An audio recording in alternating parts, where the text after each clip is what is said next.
তাৎক্ষণিকভাবে বাচ্চাগুলোকে মেরে ফেলে, আমার কাছে মনে হচ্ছে এটা এরকম ব্রুটাল জিনিস আমি বসে বসে দেখবো টেলিভিশনে, ফেসবুকে, আমার নিজেকে তখন মনে হলো যে এটা আসলে একটা কাপুরুষের কাজ। পুরো ইন্ডাস্ট্রির 90% মানুষ আমাকে অপছন্দ করে। আমি বোধহয় সংখ্যা একটু কমই বলি, 95% মানুষ আমাকে অপছন্দ করে। সেটা বুঝতে পারি আমি 15ই ডিসেম্বর পর থেকে। মানে শুধুমাত্র জুলাইয়ের কারণে? জুলাইয়ের কারণে তো এক ধরনের ডিস্টেন্স ক্রিয়েট হয়। আরো একটা ডিস্টেন্স ক্রিয়েট হয় হাদি ভাই মারা যাওয়ার পরে, মানে হাদি ভাই শহীদ হওয়ার পরে। মিডিয়ার মানুষ তো খুব টেকনিক্যাল হয়, মানে কথাটা ঘুরে ফিরে আমার দিকে আসবে। মানে ওরা তো অনেক চালাক, অনেক, মানে ওরা সব সময়ে নিজেদের ঘোল পাল্টে, ঈদ উল ফিতর গেল, ঈদ উল আজহা গেল, পহেলা বৈশাখ গেল, মানে এই ধরনের দিনে তো মানুষ সবাই র্যান্ডম টেক্সট করে। এই 7 মাসে নট এ সিঙ্গেল পার্সন কেউ আমাকে একটা হ্যালো বলে নাই। সো সময় থেমে থাকে না, পৃথিবী থেমে থাকে না। এই নেগেটিভিটি কথাটার সাথে পজিটিভিটি মানে যদি বলি, আমাকে কোটি কোটি মানুষ এখন পছন্দ করে। উনি শহীদ হতে চায়, উনি রাজপথে গুলির মুখে উনি মারা যাবে, ওনার ড্রিম যে ট্রুথ হবে, মানে এটা স্রষ্টার সাথে ইনসাফের যে কানেকশনটা, মানে আপনি যদি মন থেকে কোনো কিছু চাইতেই থাকেন, চাইতেই থাকেন, চাইতেই থাকেন, চাইতেই থাকেন, সেটা কিন্তু আল্লাহ দরবারে পৌঁছায়। আল্লাহ বুঝতে পারে যে ও আসলে এইটা চায়, আমি তোমাকে এটাই দিব। আমি বলি, হাদি ভাই আমার একটা ওসিয়ত আছে। তো বলে, কি ওসিয়ত? আমি মারা গেলে আমার জানাজাটা আপনি পড়াবেন। হাসতেছে, বললে কি বলেন আসিস ভাই, আমি তো আপনার জানাজা পড়তে পারবো না। বলে, আমি তো বিছনায় মারা যাবো না, আমি তো রাজপথে মারা যাবো আসিস ভাই, তাহলে আপনার জানাজা কেমনে পড়বো? মানে এটা তো হবে না। তাই পুরো না? রাষ্ট্র জড়িত এখানে। আপনার কি মনে হয় শহীদ শরীফ ওসমান হাদি ভাই কোনো একজন ব্যক্তি শত্রু? এখানে আব্বাসকে ফোকাস করা হচ্ছে, মানে মির্জা আব্বাসকে। উনি এককভাবে এটা মানে মানে আমরা তো তাই শুনে আসছি বা তাই আমরা সাসপেক্ট করি। তো শুধু একজন আব্বাস এটাতে জড়িত, আর কেউ জড়িত ছিল না? এটা পুরো রাষ্ট্র কাঠামো, পালিয়ে গেল, ফান্ডিং বা তাকে বের করে আনা, মানে এটাতে পুরো রাষ্ট্র জড়িত। একটা সংগঠন অফিসের যদি কোনো একটা ব্যক্তি মানুষ কোনো একটা ক্রাইম করে, তার বিরুদ্ধে আপনি অ্যাকশনে যাবেন। পুরো কোম্পানিটা যদি জড়িত থাকে, পুরো রাষ্ট্র ব্যবস্থা যদি জড়িত থাকে, সিকিউরিটি ফোর্স জড়িত থাকে, আপনি কাকে ধরবেন, কাকে ছাড়বেন? আমরা Bombay cinema, art and culture দিয়েই বাংলাদেশের মানুষরা ইন্ডিয়াকে জাজ করে। ওদের মতো ছোট লোক, ওদের মতো নোংরা জাতি, ওদের মতো অসভ্য জাতি, ওদের মতো ছেঁচড়া জাতি পৃথিবীর সেকেন্ডটা নাই। এই রিয়েলাইজেশন বাঙালির কবে হবে আমি জানি না। আর এখানকার সকল আর্টিস্ট ওখানেই যেই শুদ্ধ ভাষায় কথা বলতে, এখানে ওখান থেকে এসে যেই অনেকে আছে, নুসরাত ফারিয়া আছে, আরিফিন শুভ অলসো, আমায় করেছি, আমায় তোমায় করে কথা বলছে। কেন রে বেটা, তুই এখানে পড়াশোনা করিস নাই? তোর বাবা বাংলা স্কুল মিডিয়ামে পড়ায় নাই? তুই সুন্দর করে কথা বলতে কেন তোকে আমায় করে বলতে হবে? তোর নিজের আইডেন্টিটি কোথায়? তুই সারা জীবন বড় হয়েছিস এই দেশের বাংলা ভাষা শিখে। সবচেয়ে কষ্ট লাগে, মানে 4 বছরের একটা বাচ্চা মেয়ে, একটা শিশু, তার তো বডি তৈরি হয় নাই, মানে মানে কুকুরেরও মনে একটা ধর্ম আছে না, পশুরও একটা ধর্ম আছে। তাহলে আর সৃষ্টির সেরা আশরাফুল মাখলুকাত আমি কেমনে হইলাম? ওই 5 মিনিটের, 10 মিনিটের অর্গাজমটাকে আমি যদি নিজেই কন্ট্রোল করতে না পারি, আমি ধিক্কার জানি। আমি নিজে মানব জাতি, আমি নিজেকে নিজে ধিক্কার জানি। মাথা ব্যথা করছে, মাথা কেটে দিছে। কারো যদি অ্যাডমিনিস্ট্রেশন ভুল থাকে, টেকনিক্যাল ফল থাকে, এসি লিকেজ থেকে, গ্যাস থেকে, দুঃখজনক। একটা হসপিটালে নির্বন 6টা বাচ্চা মারা যায়, দুঃখজনক। ওই বাবা মা সারা জীবন বুঝবে এই কষ্টটা কি। কিন্তু পুরো হসপিটাল ব্যান করার তো কোনো লজিক নেই। আপনার অনেকেই খুব উচ্ছ্বাস প্রকাশ করছে যে বেনজিরকে ধরা হয়েছে।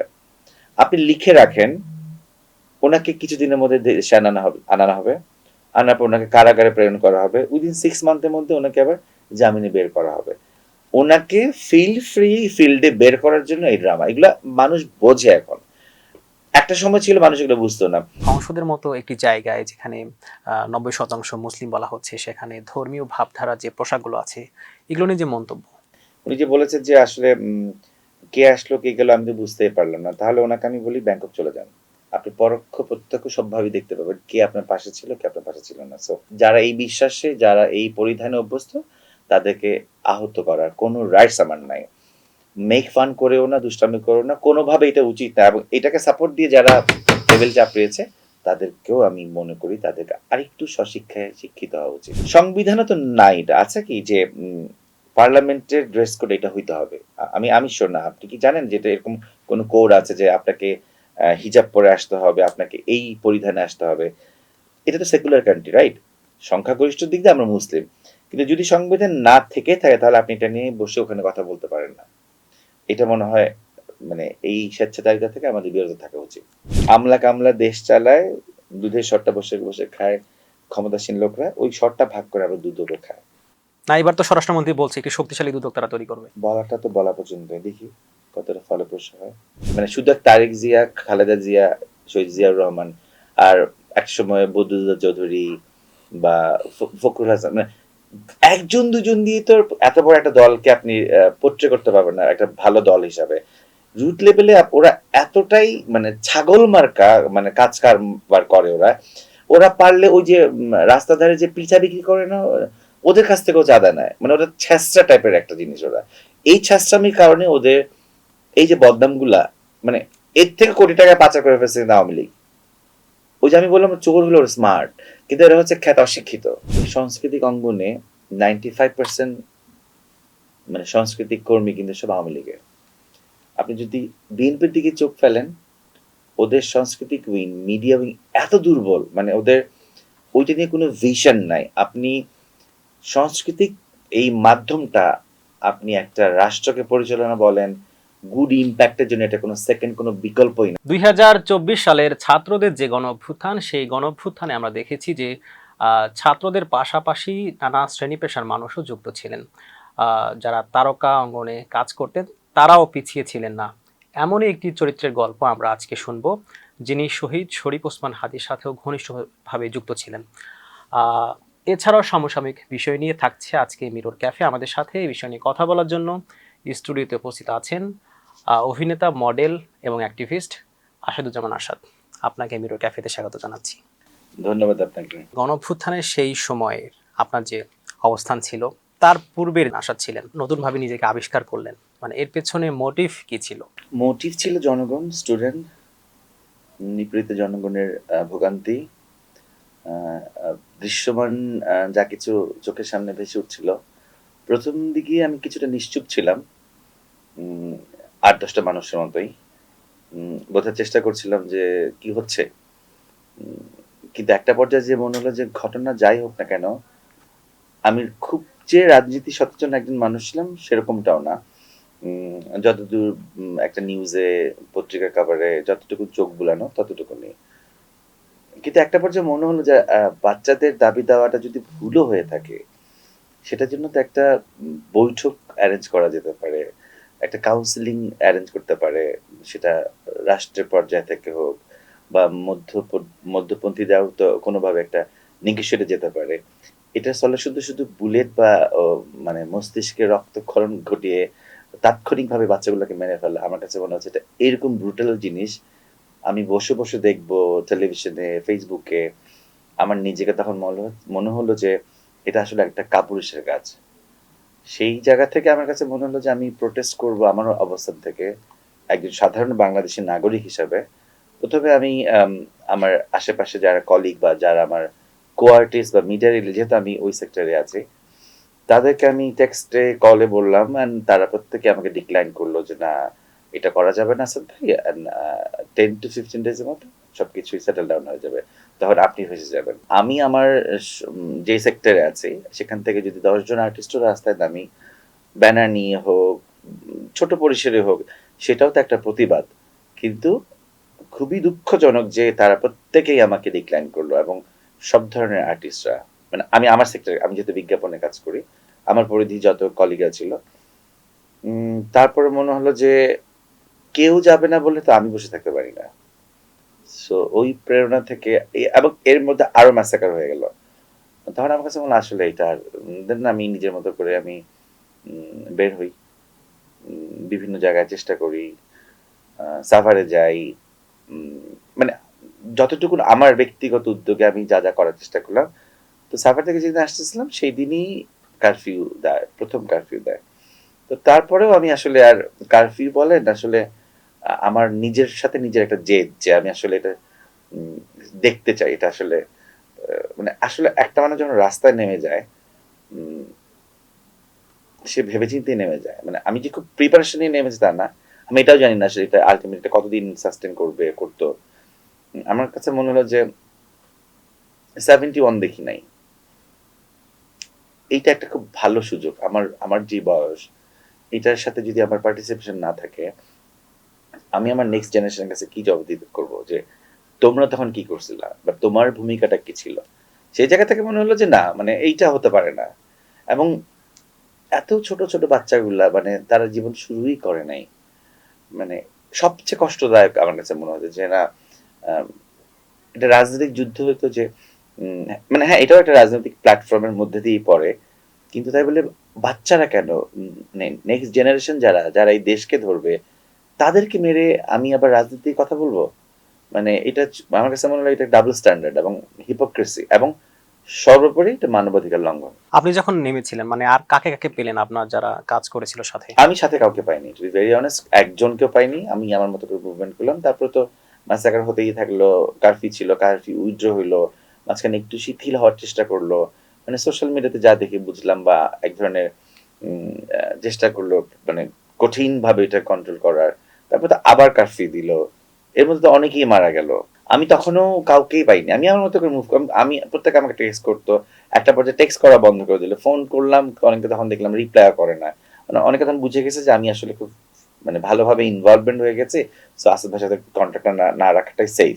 এই কারণে আমি বুঝতে পারলাম যে আসলে কিছু করার নেই। এখন আপনার সাথে তাদের যোগাযোগ আছে কিনা, যে গ্রুপ অফ পিপলের কথা আপনি বলছেন? ও, এইখানে একটু শেষ করে একদম শেষের দিকে অনেক আর্টিস্ট পরে নামলো, ও মানে দৃশ্য মাধ্যম সমাজ, দৃশ্য মাধ্যম শিল্পীদের একটা হোয়াটসঅ্যাপ গ্রুপ হয়, সেখানে মোটামুটি সব আর্টিস্ট, মানে তখন আসলে আহ, হয় না যে যে আসলে এটা পক্ষে হোক বিপক্ষে হোক, অনেকে আবার আসলে নিজেকে সেভ করার জন্য নামলো, যেটা আপনারা সবাই জানেন, আমরাও জানি। ওগুলো নিয়ে আসলে কথা বলতে চাই না, যে তারপরেও কিছু মানুষ, কিছু আর্টিস্ট তো নেমেছে, এটা তো ট্রুথ। সো ওইটাকেও আমি রেসপেক্ট করি, মানে কিন্তু ব্যাপারটা এরকম ছিল কিনা, অনেকে যেমনটি বলেন যে তারা যখন বুঝে গিয়েছিল যে না ফ্যাসিস্টের এখন বিদায় হবে, তখন তারা আসলে নামার মানে কিছুটা আর বুঝে কিছু ছিল গিয়েছিল, না আর নামার। কিছুটা কি এটাকে আদৌ 4 তারিখেও কি কেউ জানতো যে 5 তারিখ এটা পথ, কেউ আসলে ভাবে জানতো না। কিন্তু হয় না যে মানুষের একটা সেকেন্ড অপশন রাখা, বা যদি এটার পর এটা ঘটে, তো আর মিডিয়ার মানুষ তো খুব টেকনিক্যাল হয়, মানে কথাটা ঘুরে ফিরে আমার দিকে আসবে, মানে ওরা তো অনেক চালাক, অনেক, মানে ওরা সব সময়ে নিজেদের ঘোল পাল্টে, মানে মুখোশ চেঞ্জ করে করেছে, ওরা আসলে সব দিক বুঝে শুনেই বোধহয় আমার আমার কাছে মনে হয় যে নেমেছে। ফিডব্যাকটা কি হবে। হ্যাঁ, তো এখন অনেকে বলতে পারে আপনি তো নেমেছিলেন, বাট আমি এর আরো আগে নামি। আমার ওই সময় একটা স্টেটমেন্ট খুবই বেশি টিপিক্যাল কথা ভাইরাল হয়, যাই হোক, কিন্তু তার মানে এই না যে আমি আমার আমার মুভমেন্টটা তার আগে থেকে আমি প্রত্যেককে কল করেছি, টেক্সট করেছি, আমার কাছে অনেকে টেক্সট এখন আছে। আচ্ছা, আমাদের কি ইচ্ছা করে না, এই যে উত্তরায় আমি একটা আর্টিস্টের কথা বলছি, নাম নিচ্ছে না, এই যে এখনই বোমা, আমার কি ভালো লাগতেছে, আমার তো হাত নিষ্পিস করতেছে, তো কিন্তু সে তো হাত নিষ্পিস করে বসেই ছিল, মানে বসে কেন থাকতে হবে, চুপ কেন থাকতে হবে, একটা সময় তো বসে থাকা যায় না। এই যে সেই সময়কার যে ঘটনাগুলো, অনেক ঘটনা তো ঘটেছে, মানে এখনো চোখ বন্ধ করলে অথবা চোখের সামনেই মানে আপনি কি দেখতে পান, মানে কোন ঘটনাটা এখন আপনার সামনে একদম জল জল করে?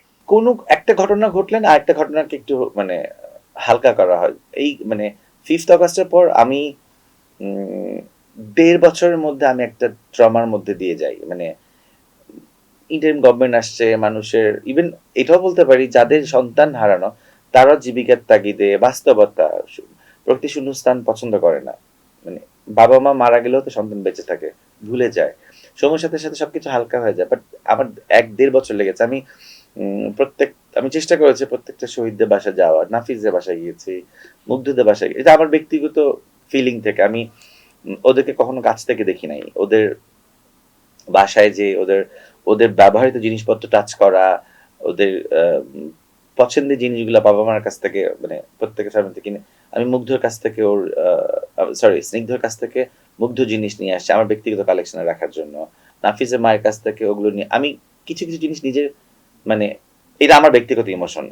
তো তখন অনেক ওইগুলো করে লাভ কি, বা এটাতে কি বেনিফিট তোমার, মানে আমি ওই মোমেন্টটার মধ্যে যাওয়ার চেষ্টা করতাম যে ওই বাচ্চাটার স্কুলে যাওয়ার প্ল্যান কি, বা মুগ্ধ যখন লাস্ট বের হয়ে যায়, স্নিগ্ধ বলছিল যে এই যে আমার হাতে একটা ছোট সার্জারি হয়েছিল, তো ওদিন আমি যেতে ইচ্ছা করতেছিলাম, বললাম তুই যা, তো ও চলে গেলাম, তাকে এসে সোজা চলে গেল, মানে আমি তো ওই মোমেন্টে ছিলাম না, আমি ওদের পরিবারের কাছে যাওয়া হচ্ছে, ওদের আপন মানুষের কাছ থেকে একদম ট্রুথ গল্পটা শুনে ওই মোমেন্টে যাওয়ার চেষ্টা, প্রত্যেকটা ব্যবহার ধরেন এই জিনিসটা যদি মুগ্ধর ব্যবহৃত মগ হয় বা নাফিজের হয়, সো ওই জিনিসটাকে টাচ করা বা ওইটাকে আমার কালেকশনে রাখা মানে আমি ওর কাছাকাছি থাকা। তার একটা উপস্থিতি ফিল করা। ওটাই, এবং ওরা আমাকে বেশ সম্মানের সাথেই, এবং আমি মনে করি এটা গচ্ছিত জিনিস আমাকে সবকিছুই দিয়েছে। যেমন নাফিজের অনেক কিছু আমি নিয়ে আসছি, ওর ছোট ছোট গাড়ি কালেকশনের সব, ছোট্ট একটা ছেলে এত অল্পতেই হ্যাপি থাকে একটা ছেলে। ওর মা বলতেছিল মানে ছোট ছোট জিনিস, পেন্সিল, ইরেজার, এগুলো সব বক্সে রেখে রেখে দিত, ওখান থেকে বেছে বেছে আমাকে কয়েন জমাতো। এগুলো কয়জন স্টোরি জানে বলে, এগুলো আমি আমার কাছে রেখে দিয়েছি। সো এই যে অঙ্গন মানে মডেলের যে অঙ্গন, এখন তো আপনি দেখছি আমরা যে ফুল টাইম অ্যাক্টিভিস্ট সেভাবে কাজ করছেন বা ফাংশন করছেন, সেখানকার যারা মানুষ তারা এখন আপনাকে কিভাবে ট্রিট করে? অনেক হিট করে আমাকে, এটা হচ্ছে ট্রুথ। পুরো ইন্ডাস্ট্রির 90% মানুষ আমাকে অপছন্দ করে।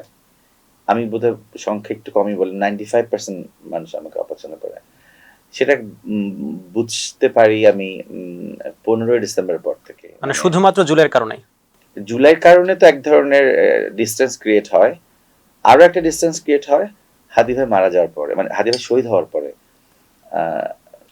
এবং আমি অনবরত লেগেই আছি, থেকেই গেছি রাজপথে। ওদের কাছে আসলে এটা এক ধরনের মানে অপছন্দের কাজ।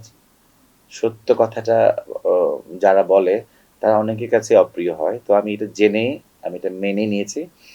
সেই সাথে এটা বলবো, যদি ধরে নেন যে মিডিয়া ইন্ডাস্ট্রিতে, আমি জানি না সংখ্যায় কথা হবে, সব মিলে একদম সব মিলেও যদি আমি বলি যে একদম যাদের সাথে আমার প্রত্যেক দিনের কাজ, সেটা কস্টিউম ডিপার্টমেন্ট হোক, makeup artist, art director, camera crew, লাইটের, সেট ডিজাইনার, কাস্টিং ডিরেক্টর, এডি, ক্লায়েন্ট, সব মিলেও যদি আমি ধরে নিই 1 লাখ মানুষ, যে ওই 1 লাখ মানুষ সেফ সাইডে আছে, আমাকে পছন্দ করে না, আমাকে কাজ করতে চায় না, নট ইভেন আমাকে টেক্সট করে। ঈদ উল ফিতর গেল, ঈদ উল আজহা গেল, পহেলা বৈশাখ গেল, মানে এই ধরনের দিনে তো মানুষ সবাই র্যান্ডম টেক্সট করে। এই 7 মাসে নট এ সিঙ্গেল পার্সন কেউ আমাকে একটা হ্যালো বলে নাই। সো সময় থেমে থাকে না, পৃথিবী থেমে থাকে না। এই নেগেটিভিটি কথাটার সাথে পজিটিভিটি মানে যদি বলি, আমাকে কোটি কোটি মানুষ এখন পছন্দ করে, যেটা আমি প্রত্যেক দিন আমার জীবন যাপনের জন্য আমি যখন যেখানেই যাই, প্রত্যেক দিন আমাকে অ্যাটলিস্ট 20-30 জন মানুষের সাথে বিভিন্ন বিষয়ে কথা বলতে হয়।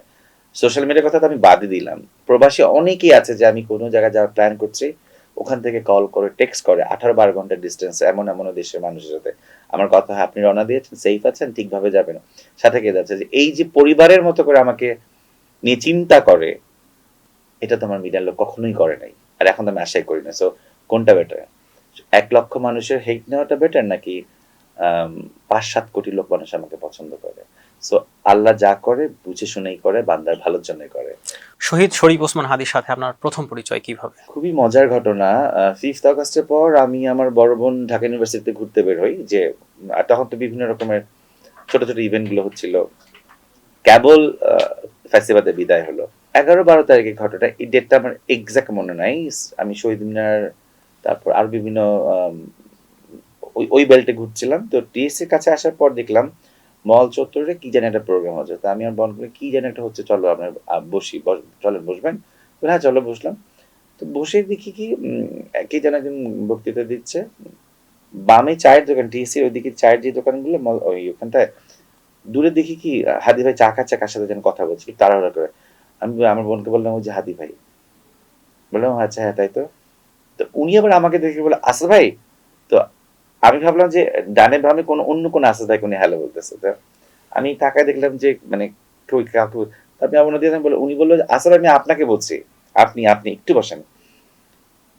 তো কথা শেষ করে উনি আমার কাছে এসে বলে, আসল ভাই আমি আপনাকে খুব খুঁজতেছিলাম, পেয়ে গেছে আজকে। যাই হোক, এই এখন স্টেজে যিনি বক্তব্য দিচ্ছেন উনি হচ্ছে শহীদ আনাজের বাবা, উনি যাত্রাবাড়িতে যে ছেলের চিঠি লিখে মারা গেল, 7-এ পড়তো বাচ্চাটা। তো উনি বক্তব্য দেওয়ার পর পর আপনি টুটে প্লিজ কিছু বলবেন, আমি আপনার ভিডিও দেখেছি, আমি ডাউনলোড করে রেখেছি, ওই সময় 300-400 বার সারাদিন আপনার ভিডিও দেখলাম। আমি তো আপনার ভিডিওগুলো দেখি, মানে আমরা দুজন দুজনকে অনলাইনে চিনি, ফিজিক্যালি কারো কখনো দেখা হয় না। 5th অগাস্টের পর দেখা হলো, কিন্তু আনফর্চুনেটলি আমার বাচ্চা একটু সিক ছিল, আমি একটু তাড়াতাড়ি চলে যাই। আমি ওদিন স্টেজে দাঁড়াতে পারি নাই। আমি ওনাকে বললাম যে হাবিব আমাকে যেতে হচ্ছে। আচ্ছা আচ্ছা সমস্যা নেই। তারপর উনি আমাকে অডিও নোট পাঠালো। আচ্ছা ঠিক আছে। আমি বললাম, জি ঠিক আছে। হ্যাঁ, আমাদের তো আমার একটু খারাপ লাগলো যে আমি এত পছন্দ করি মানুষটাকে পেয়ে গেলাম আজকে ওনার প্রথম রিকোয়েস্টটা রাখতে পারি নাই। একটা আফসোস লাগলো। তার উনি আবার আমার কোঅর্ডিনেটর বলে আসবে আপনার সাথে আমাদের খুব তাড়াতাড়ি দেখা হবে। তো একদিন বা ২ দিন পর উনি আমাকে নোট একটা অডিও উনি আবার খুব অডিও নোট পাঠায় মানে টেক্সট করে না, লিখে টেক্সট করে না। যে আমাদের মধুর ক্যান্টিনে বিকেল ৩টায় প্রেস ব্রিফিং আছে পারলে একটু প্লিজ আসেন। তা আমার তো মাথায় যে ও দুদিন যেতে পারি না আজকে যেতে হবে। আমি এই কথাটা এই একদম এই ফরম্যাটের এই একই ঘটনা এই পর্যন্ত ১৫-২০টা এরকম পডকাস্ট বা ইন্টারভিউতে বলেছি এবং প্রত্যেকবারই আমার চোখের সামনে ভাসতে থাকে ঘটনাটা। আমি জাস্ট ঢুকতেই প্রেস ব্রিফিংটা শুরু হয়ে যায়। একদম লাইন ধরে সবাই বসা, হাদি ভাই মাঝখানে, জুমা তারপরে আরো অন্যরা, ফাহিম সবাই বসা। উনি আমাকে আমার ইশারা দিয়ে বসে পড়ে। তো আমি একদম লেফটে বসি। উনি তো সামনে তো প্রায় ৩-৪০০ মিডিয়ার আপনাদের মতো সাংবাদিকরা। তো আমি এরকম করে দেখি কি যেন বলতেছে শুরু করলো। এই শুরু করার মধ্যেই হাদি ভাই 40 মিনিটস কথা বলল।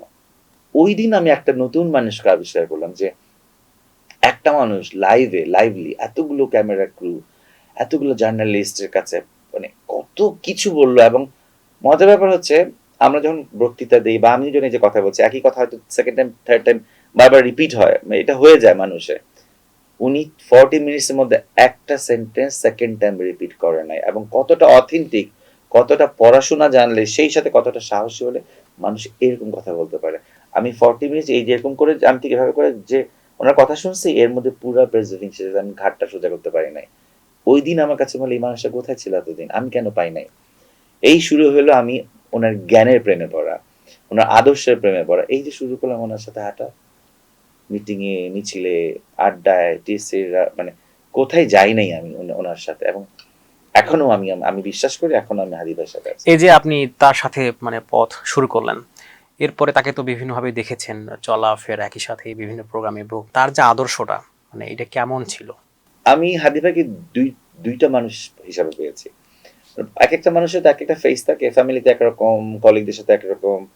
আমি যদি ধরে নেই উনি আমাদের ইনক্লাব মঞ্চে ভাই ব্রাদার বা বাচ্চা কাচ্চাদের সাথে উনি এক ধরনের মানুষ, বা প্রতিবেশীর কাছে বা এই ধরনের ভোটারদের কাছে যখন উনি লিফলেট নিয়ে মসজিদে ভোর ৫:৩০ ৫টা যখন দাঁড়িয়ে থাকতো শীতের শুরুর দিকটায় বলছিলাম, এবং যারা ওনাকে পেয়েছে সান্নিধ্য পেয়েছে তারা জানে আপনারা স্লোগানে, মিটিংয়ে, মিছিলে, আন্দোলনে যে হাদি ভাইটা, সেই হাদি ভাইটার সাথে যখন একটা মানুষের সাথে ফ্র্যাকশন অফ সেকেন্ডে দেখা হয়, সালাম দিয়ে যখন উনি মানে বুকে জড়ায় নেয় এবং হেসে কথা বলে, বা একটু কেউ যে খুশি হয়ে যে আপনারা তো দেখেছেন অনেক ধরনের ফুটেজ যে কেউ কিছু একটা দিল, ওই যে বাচ্চাদের মতো লজ্জা পাওয়া, এই মানুষটার সাথে কিন্তু ওই মানুষের কোনো মিল নাই। মানে খুবই শান্ত প্রকৃতির। এবং খুবই শান্ত এবং কখনো আপনাকে জোর করে কোনো কিছু করানোর চেষ্টা ওনার মধ্যে ছিলই না। এই যে আমি একটা মিডিয়া পার্সন বা আমি আমি একটা অন্য গেট আপের মানে আমরা তো লেবাসধারী খুব, যে আমরা কর্পোরেটলি খুব আমার সাথে তো ওনার সাথে যেমন আমাকে অনেকেই বলতো যে তুমি কেন ওনার সাথে হাঁটো, মানে কি পাইছো ওনার মধ্যে। আমাকে আমার আশেপাশের লোকজন বলতো যে তোমাকে কেমন লাগে ওনার সাথে হাঁটতে। আমি আমি জানি আমি ডিবেট করতে পারতাম, তর্ক করতে পারতাম, কিন্তু কারো কথা শুনি নাই। এক কান দিয়ে শুনছি, এক কান দিয়ে বের করে দিছি। আমি তোমার ডিসিশন তোমার, তোমার মতামত তোমার। আমি জানি উনি কে। আমি কিন্তু বুঝতে পেরে গেছি যে এই মানুষ সাধারণ মানুষ না। তাহলে আমার মতো মানুষ জনের পিছনে হাঁটার কথা না। হেঁটেছে এবং আমার জীবন সার্থক। যেটা বলছিলাম যে উনি কত আমি ইভেন আমি আরো আরো অনেক কিছু বলি সেটা হচ্ছে ওনার যে সেল ফোনটা আমাদের যে মানে আমাদের বাসায় যে হেল্পিং হ্যান্ডরা থাকে না এখন, মানে আমি সম্মান নিয়ে বলছি, বা ড্রাইভার বা যাদেরকে আমরা আসলে ভাবি যে অল্প আয়ের মানুষ, তাদের এর থেকে ভালো ফোন আছে হাতে। এই আমি ২ বছর ওনাকে ফোন চেঞ্জ করতে দেখি না। ওই যে ওনার একটা সাইকেল শু, ওই যে ওনার একটা ফর্মাল প্যান্ট, ওই যে মানে এর থেকে সহজ জীবন মানুষ যত যায় বলে একটা পর্যায়ে মানুষ একটু শখ জাগে, একটাই শখ চা খাওয়া, কফি খাওয়া। আমি মাঝখানে টিএসসি যখন আমরা গ্রুপ ডিসকাশন করতাম আন্দোলনের পর আবার বসতাম, তো আমি একদিন মানে যারা বাচ্চারা মানে আমি ওদেরকে বাচ্চাই বলি বা ছোট ভাই বলি, ওই চা চা বনরুটি কলা, এবং বনরুটি খেলে কিন্তু গলা শুকায় আসে, মানে গলা দিয়ে নামতে চায় না। তো আমার খুব খারাপ লাগলো। আমি একদিন ২ দিন এরকম নাস্তা নিয়ে যেতাম ওদের জন্য। তো উনি বলে কে নিয়ে আসে, তো বাকিরা তাকায় আছে যে মানে মানে আমি নিয়ে আসি এটা বললো না, এটা আসিফ ভাইয়ের কাজ না। আসিফ ভাই কেন নিয়ে আসেন, আমি বলি কই কেমন কি বলে না কেন নিয়ে আসেন। আমি বলি না তো বাচ্চাদের স্ন্যাক্স খাওয়ার একটা টাইম থাকে না, একটু কি খিদা লাগতে পারে না, বলে না কলা রুটি খেয়ে ওরা ফিট আছে, ভালো কিছু খেলে ওরা ওরা লেজি হয়ে যাবে। এই রাস্তা কলা রুটি বিস্কিটের জন্য, এখানে ফাস্টফুডের খাবার খেলে হবে না। মানে এটা কিন্তু একটা লেসন আসলে। আপনি আজকে হয়তো কলা রুটি পাচ্ছেন, নেক্সট 2 দিন পর কলা রুটিও না পাইতে পারেন। মানে জীবনের যুদ্ধটা, দেশের যুদ্ধটা তো এরকমই। মানে ওই দিন আমার কাছে মনে হইলো যে আমার একটু খারাপ লাগলো যে ইমোশনালি যদি আমি চিন্তা করি, যে পরে আমার কাছে মনে হলো ঠিক আছে, এটাই ঠিক। আমি তারপরে ওই ঘাসে বসে টিএসএ মাঠে আমি বন্ডটি খাওয়া শুরু করলাম। মজাই তো লাগে। And যেটাই হোক অল্প কিছুর মধ্যে দিয়ে খেয়ে থেকে সবার সাথে শেয়ার করে, ওইটা তো মানে ওইটা অন্যরকম তৃপ্তি। শহীদ শরীফ ওসমান হাদি আসলে চাইতোটা কি? ইনসাফ, সবার জন্য ইনসাফ। মানে উনি উনার ইনসাফটা এরকম না যে উনি ক্ষমতায় যাবে একটা ম্যাজিক দেখাবে। উনার ইনসাফটা হচ্ছে যার বিপক্ষে দাঁড়িয়ে কথা বলে সেও যেন ক্ষতিগ্রস্ত না হয়। উনি তো বললো আমি আমার শত্রুর জন্য ইনসাফ কায়েম করতে চাই। আর ইনসাফ কায়েম হলে তো দেশ এমনি ঠিক হয়ে যাবে। আমি আমার কর্মচারীর বেতন 5 তারিখের মধ্যে ক্লিয়ার করব। তার সাথে আমার বনতেছে না, সে আমার সাথে বেয়াদবি করছে, কিন্তু তার পাওনাটা তো রাইটস, এটা তো তার পারিশ্রমিক। এটা একটা ইনসাফ করে না? একটা আসামিকে ধরে নিয়ে আসা হয়েছে, বিচার হবে। এখন সেই বিচারটা করতে যে তারও বিচার করলে তারপর বাসা বাড়ি পোড়ায় দেওয়া হইলো, এটা কি ইনসাফ হইলো? না। উনি এই কথাটা বলে যে আমার শত্রুর জন্য আমি ইনসাফ কায়েম করতে চাই। তো তাহলে ইনসাফ যখন কায়েম হবে, রাষ্ট্র তো তখন অটোমেটিক ঠিক হয়ে যাবে। এছাড়াও মানে এরপরে তো আমি অনেকেই দেখেছেন ইনকিলাব মঞ্চের এবং বাংলাদেশে এখনো যারা জুলাই যোদ্ধা রয়েছেন অনেকেই এখনো মানে ভয়েসকে রেইজ করছেন। মানে তাদের মধ্যে মানে শহীদ শরীফ ওসমান হাদির যে প্রতিচ্ছবি, কারো মধ্যে আসলে কোনো কিছু দেখতে পান কিনা? আমি আশা করি না আসলে দেখা যাবে না। দেখা যাবে না কেন জানেন? মানে এটা আসলে বানানোর কিছু নাই। মানে আপনি যদি ধরেন ইভেন এটা যদি শহীদ শরীফ ওসমান হাদির সন্তানের কাছেও আপনি আশা করেন, এটা যদি আল্লাহ, এটা আসলে মানে বাংলাদেশের মানুষ তো বুঝে যে এটা আসলে আল্লাহ বুঝে শুনেই মানুষটাকে পাঠিয়েছিল। আপনি ওনার জার্নিটা কিন্তু অনেক দীর্ঘ না। মানে উনি ছোটবেলায় মাদ্রাসায় পড়েছে, মানে ওনার আমাদের পরিচিতি জার্নিটার কথা বলেছি। উনি কিন্তু শুরু থেকে ছোটবেলা থেকেই জানতো উনি শহীদ হতে চায়, উনি রাজপথে গুলির মুখে উনি মারা যাবে। ওনার ড্রিম যে ট্রুথ হবে, মানে এটা স্রষ্টার সাথে ইনসাফের যে কানেকশনটা, মানে আপনি যদি মন থেকে কোনো কিছু চাইতেই থাকেন চাইতেই থাকেন চাইতেই থাকেন চাইতেই থাকেন, সেটা কিন্তু আল্লাহ দরবারে পৌঁছায়। আল্লাহ বুঝতে পারে যে ও আসলে এইটা চায়, আমি তোমাকে এটাই দিব। মানে আপনাদের সাথে প্রোগ্রাম করা অবস্থায় তিনি বলছিলেন যে তিনি শহীদ হতে বহুবার চান। বলছে। আমি আরেকটা কথা বলি, চায়নাতে একবার উনি কোন একটা ইউনিভার্সিটিতে ইনভাইটেশনের পর ওখান থেকে আসার পর ওনার চিকুনগুনিয়া হয়। সম্ভবত এটা অক্টোবরের ঘটনা। তো আমি বাসা দেখতে যাই। মানে উনি বিছানা থেকে উঠতে পারছেন না, সারা শরীর ব্যথা। তো রিপোর্ট নিয়ে তারপর প্লাটিলেটস নিয়ে কথা হলো, অনেক কিছু হলো। তো আমার ছোট্ট একটা ওসিয়ত ছিল যেটা আমি আমার ফ্যামিলিকে বলছি। আমি ভাবলাম যে আজকে ওসিয়তটা ভাইকে বলি। আমি বলি হাদি ভাই আমার একটা ওসিয়ত আছে। তো বলে কি ওসিয়ত? না বলি না এটা আপনাকে নিয়ে, আপনাকে ব্যাপারে। তো বলে আচ্ছা উঠে উঠে ধরে বসেন। বসলো, আরো অনেক ধরনের কথাবার্তা হলো। আমি বলি কি আমি তো আপনার বয়সে বড়, আমার 18 বছরের ছোট উনি। তো আমি মারা গেলে আমার জানাজাটা আপনি পড়াবেন। আমি আসাদ, আমার এই ওসিয়তটা আপনাকে জানানো উচিত মনে করলাম, কারণ আপনি তো পড়াবেন। আমি নিয়ত করে রাখছি যদি সবকিছু ঠিকঠাক মতো যদি আমার কপালে জানাজা থাকে। হাসতেছে, বললে কি বলেন আসিস ভাই, আমি তো আপনার জানাজা পড়তে পারবো না। তখনও উনি ইন্টারভিউতে কথাটা বলে নাই। বলে আমি তো বিছনায় মারা যাবো না, আমি তো রাজপথে মারা যাবো আসিফ ভাই। তাহলে আপনার জানাজা কেমনে পড়বো? মানে এটা তো হবে না। আমি ছোটবেলা থেকে এই স্বপ্নটা দেখে আসছি। তা আমি বললাম আমি আসছি আমার উচিত করতে আপনাকে, আপনি এটা আমার কি শোনাচ্ছেন? তারপর আবার আচ্ছা ঠিক আছে যান পড়াবো, তবে হবে না আসতে ভাই। আবার এটা বলতেছে, মানে উনি এতটাই দৃঢ়, মানে উনি এতটাই মানে উনি উনি ফিউচার দেখতে পাইতো, পাইতো না উনি দেখছে। নাহলে উনি কিন্তু একদম কনফিডেন্টলি বলছেন আমি পড়াইতে পারবো না আপনার জানাজা। দূর এগুলা কি বলেন আপনি? তো আমি আচ্ছা ঠিক আছে। তো আমি তখন ওখান থেকে উঠে যে আমার শুট ছিল একটা, তো ওখান থেকে আচ্ছা ঠিক আছে দোয়া করেন যাতে আর 2-4 দিনের মধ্যে ঠিক হয়ে যেতে পারি, অনেক কাজ আছে বাকি আছে। অক্টোবরের ঘটনা নভেম্বর ডিসেম্বর। এই যে আপনি বলছিলেন যে উনি ভবিষ্যৎ দেখতে পান, মানে আপনি কি মনে করেন যে মানে আল্লাহ তাআলার সাথে তার যে সম্পর্ক এটা খুব নিবিড় হওয়ার কারণে তিনি বুঝতে পারতেন? হ্যাঁ, উনি স্পিরিচুয়াল একটা মানুষ ছিল। মানে এটা আসলে বাংলাদেশ, মানে আমরা যে কি হারাইছি আসলে এটা সময়ের সাথে সাথে এটা আরো বেগবান হবে। মানে দেখেন, নির্বাচনের পরবর্তী কি হবে, কে কোন রোল প্লে করবে, কে কি ধরনের অ্যাক্টিভিটিস করবে, কে কে এই যে জুলাই সনদ নিয়ে যে মানে সবকিছু মানে এখন মিলে যাচ্ছে না। আমরা যদি কোনো একটা উপন্যাস থেকে কোনো একটা সিনেমা বানাই, সেখানেও কিন্তু অনেক কিছু কাটছাট হয়, একদম পুরো পিকচারটা উনি দিয়ে গেছে। এবং আমরা এখন মনে হয় যে না, হ্যাঁ এটা তো আমি জানি। এই যে এখন যা কিছু হচ্ছে এগুলো কিন্তু আমরা আমাদের কাছে আমার কাছে তো অবাক লাগেই না, বিকজ এগুলো আমি জানি। আমি তো দেশের মানুষজন হয়তো রিলস, ইন্টারভিউতে, পডকাস্টে জানে, কিন্তু আমরা তো গ্রুপ ডিসকাশনে আমরা জানতাম। শহীদ ওসমান হাদির যে মানে হত্যাকাণ্ডের যে বিচার, এখন এটির কি অবস্থা? বর্তমান সরকার, আপনাকে জিজ্ঞেস করি, মানে আমি আপনাকে বলছি না, আসলে এটা কি অবস্থা এখন বলেন তো, আমরা জানতে চাই। আপনার তো এসছেন অলমোস্ট 3 মান্থস না, ফেব্রুয়ারি মার্চ 3-4 মান্থস হয়ে গেছে। তো আমি জানতে চাই আসলে মানে এটা কতদূর। এই যে কলকাতায় ফয়সাল ধরা পড়লো, এই যে আজকে বেনজির আহমেদ ধরা পড়লো, মানে এগুলো আসলে একটু মানে ট্রুথ পিকচারটা দেওয়া দেওয়া উচিত। মানে এই 5 বছর তো শেষ হবে, তাই না? মানে মাঘ মাস তো চলে যায়, আবার ফেরত আসে। মানে আমি ধরে নিলাম যে আপনারা বা যারা ক্ষমতায় আসে ধরে নেই যে 5 বছর আসলে মহাকাল। মহাকাল একটা সময় শেষ হয়। যে এই প্রশ্নগুলা, যে এই সময়গুলা, বা আমি যদি বলি ইন্টারিম গভর্নমেন্টের কথা বলি, যে আপনি আমি কি চাইলেই ওই টাইম ফ্রেমটাকে ইরেজ করতে পারবো? শহীদ শরীফ ওসমান হাদি ভাই কিলিংটা কিন্তু ইন্টারিম গভর্নমেন্টের আমলে হয়েছে। এটা আরো 500 বছর পর কিন্তু এটা ফ্রেমে বন্দি থাকবে। কোন পিরিয়ডে মারা গেছে? ডক্টর ইউনূস আমলে মারা গেছে।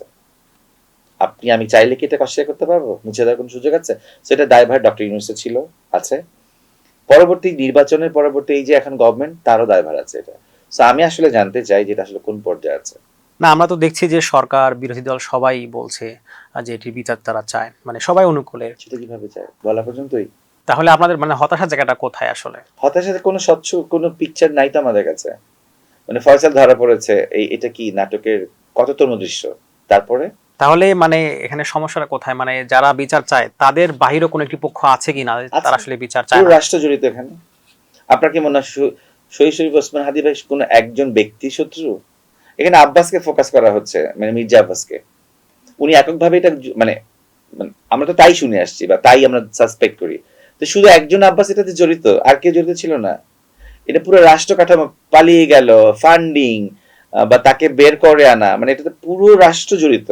একটা সংগঠন অফিসের যদি কোনো একটা ব্যক্তি মানুষ কোনো একটা ক্রাইম করে, তার বিরুদ্ধে আপনি অ্যাকশনে যাবেন। পুরো কোম্পানিটা যদি জড়িত থাকে, পুরো রাষ্ট্র ব্যবস্থা যদি জড়িত থাকে, সিকিউরিটি ফোর্স জড়িত থাকে, আপনি কাকে ধরবেন, কাকে ছাড়বেন? এখানে সবাই জড়িত। জাবের যেমনটি বলেছে যে যারা আসলে আধিপত্যবাদ বিরোধী লড়াইটা জারি থাকুক হুম। তারাই চায় না, তারাই মূলত এখানে মানে সমঝোতার হ্যাঁ, মধ্য দিয়ে হত্যা করেছে। যাবে তো ঠিকই বলে। মূলত হাদি ভাই শত্রু হয়েছে হচ্ছে গিয়ে এই ভারতীয়দের নিয়ে কথা বলা। বিকজ এই যে দেখেন, মানে আমরা আমরা স্বাধীন কিভাবে? মানে আমি মন চাইলে ফ্ল্যাগ উড়াতে পারি, মন চাইলে আমি আমার ন্যাশনাল অ্যান্থেম গাইতে পারি, এটাই স্বাধীনতা? মানে আপনি পুরো সিস্টেমে কোন জিনিসটা ইন্ডিয়াকে আপনাকে জবাবদিহি করতে হচ্ছে না? সবকিছুতেই। আকাশ সীমা, নৌ সীমা, সাগর সীমা, সীমান্তবর্তী মানে সীমান্ত, মানে এই যে রিসেন্ট যে ঘটনাগুলো ঘটছে, কোন জিনিসে আপনি বন্দি না বলেন? পানির হিস্সা, তারপর মানে এখন কালচার, সংস্কৃতি। শহীদ শরীফ ওসমান হাদির যে হত্যাকাণ্ডের বিচার, মানে এই বিচার নিয়ে তো সরকার একটা প্ল্যান আছেই, কিন্তু আন্দোলন যে ব্যাপারটি এটিকে জিয়ে রাখার জন্য ইনকলাব মঞ্চের এখন কি প্ল্যান পরিকল্পনা? আমরা তো আন্দোলনের মধ্যে, আমরা তো কোনো ব্রেক দিইনি। তবে আন্দোলনটা জনগণকে যাতে বিরক্তের পর্যায়ে না যায়, জনগণ মানে আন্দোলন তো জনগণের জনগণের আন্দোলন, এটা তো আমাদের ব্যক্তি আন্দোলন না। হাদি ভাই তখন আমার একার না, ইনকলাব মঞ্চ একার না। এরপর নির্বাচনের একটা ইস্যু ছিল। ও আচ্ছা, এখন আমরা যদি নির্বাচনের সময় আমরা না আন্দোলনটা ওই বেগবান করি, ওরা আসলে নির্বাচন বানচাল করতে চায়, ইস্যু গেল। এরপর কি আসলো? রমজান মাস। ও আসলে এরা আসলে ধর্মপ্রাণ মানুষের কে ক্ষতিগ্রস্ত করে এই রমজান মাসের আন্দোলন করছে। সো এই বিষয়গুলোর জন্য মাঝখানে মাঝখানে অনেকগুলো গ্যাপ গেছে, এবং আমরা চাচ্ছি যে নতুন গভর্নমেন্টে একটা ভালো কোনো পদক্ষেপ নিবে এবং আমাদেরকে খুব কোঅপারেট করে আমাদেরকে, আমরাও তো তাদেরকে সুযোগ দেওয়া উচিত যে ওনারা জাস্ট ক্ষমতায় আসলো, ওরাও তো একটা মানে ভণ্ডুল অবস্থার মধ্যে দিয়ে ক্ষমতা নিয়েছে, তাদের তো নিজস্ব সেট আপ আছে, সময় আছে, সংসদ শুরু হলো।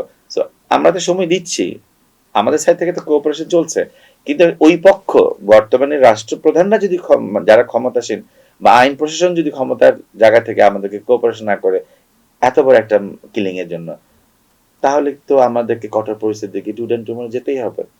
তারপরেও তো আমরা আমাদের ছোট আকারে অনলাইনে বা জুমার নামাজে পড়ে যেখানে যেখানে ক্ষেত্রে, ইভেন আমি তো শুধু শাহবাগ কেন্দ্রিক কথা বলছি না, আমি যেমন গত দুদিন আগেও জামালপুরের সীমান্তবর্তী বর্ডার এরিয়া ঘুরিয়ে আমি 2 দিন ছিলাম ওখানে, আমি কাছ থেকে দেখার চেষ্টা করেছি যে what's going on their. Because এই যে আমি দেখে আসলাম যে বর্ডারে বিজিবি যারা মিনিমাম একটা বেতনে চাকরি করে এবং ওরা যেখানে ডিউটি করে বিশ্বাস করবেন না, ওদের এখানে প্রাকৃতিক কার্য সারার আশেপাশে কোনো ব্যবস্থা নাই। আমি বললাম আপনাদের কয় ঘন্টা ডিউটি? 6 ঘন্টা ডিউটি। তাহলে আপনারা এর মধ্যে টয়লেট কোথায় করেন? বলে এখানে নাই তো, আমরা দূরে কোনো একটা বাসায় মসজিদে করে আসি। কতটা ইনহিউম্যান জব ওরা করে, এবং এই জবের কারণে ওরা আমাদেরকে সিকিউর রাখে।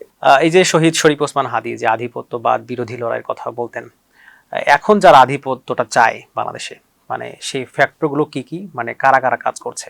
দেখেন, একটা রোগ পুরোপুরি সেরে যখন যায় না, তখন আমরা মনকে সান্ত্বনা দিই যে না এখন মাত্রাটা কমে গেছে, কিন্তু রোগের জীবাণুটা কিন্তু যদি দেহে থেকে থাকে তখন এটা কিন্তু আবার রিপিটলি ব্যাক করতে থাকে।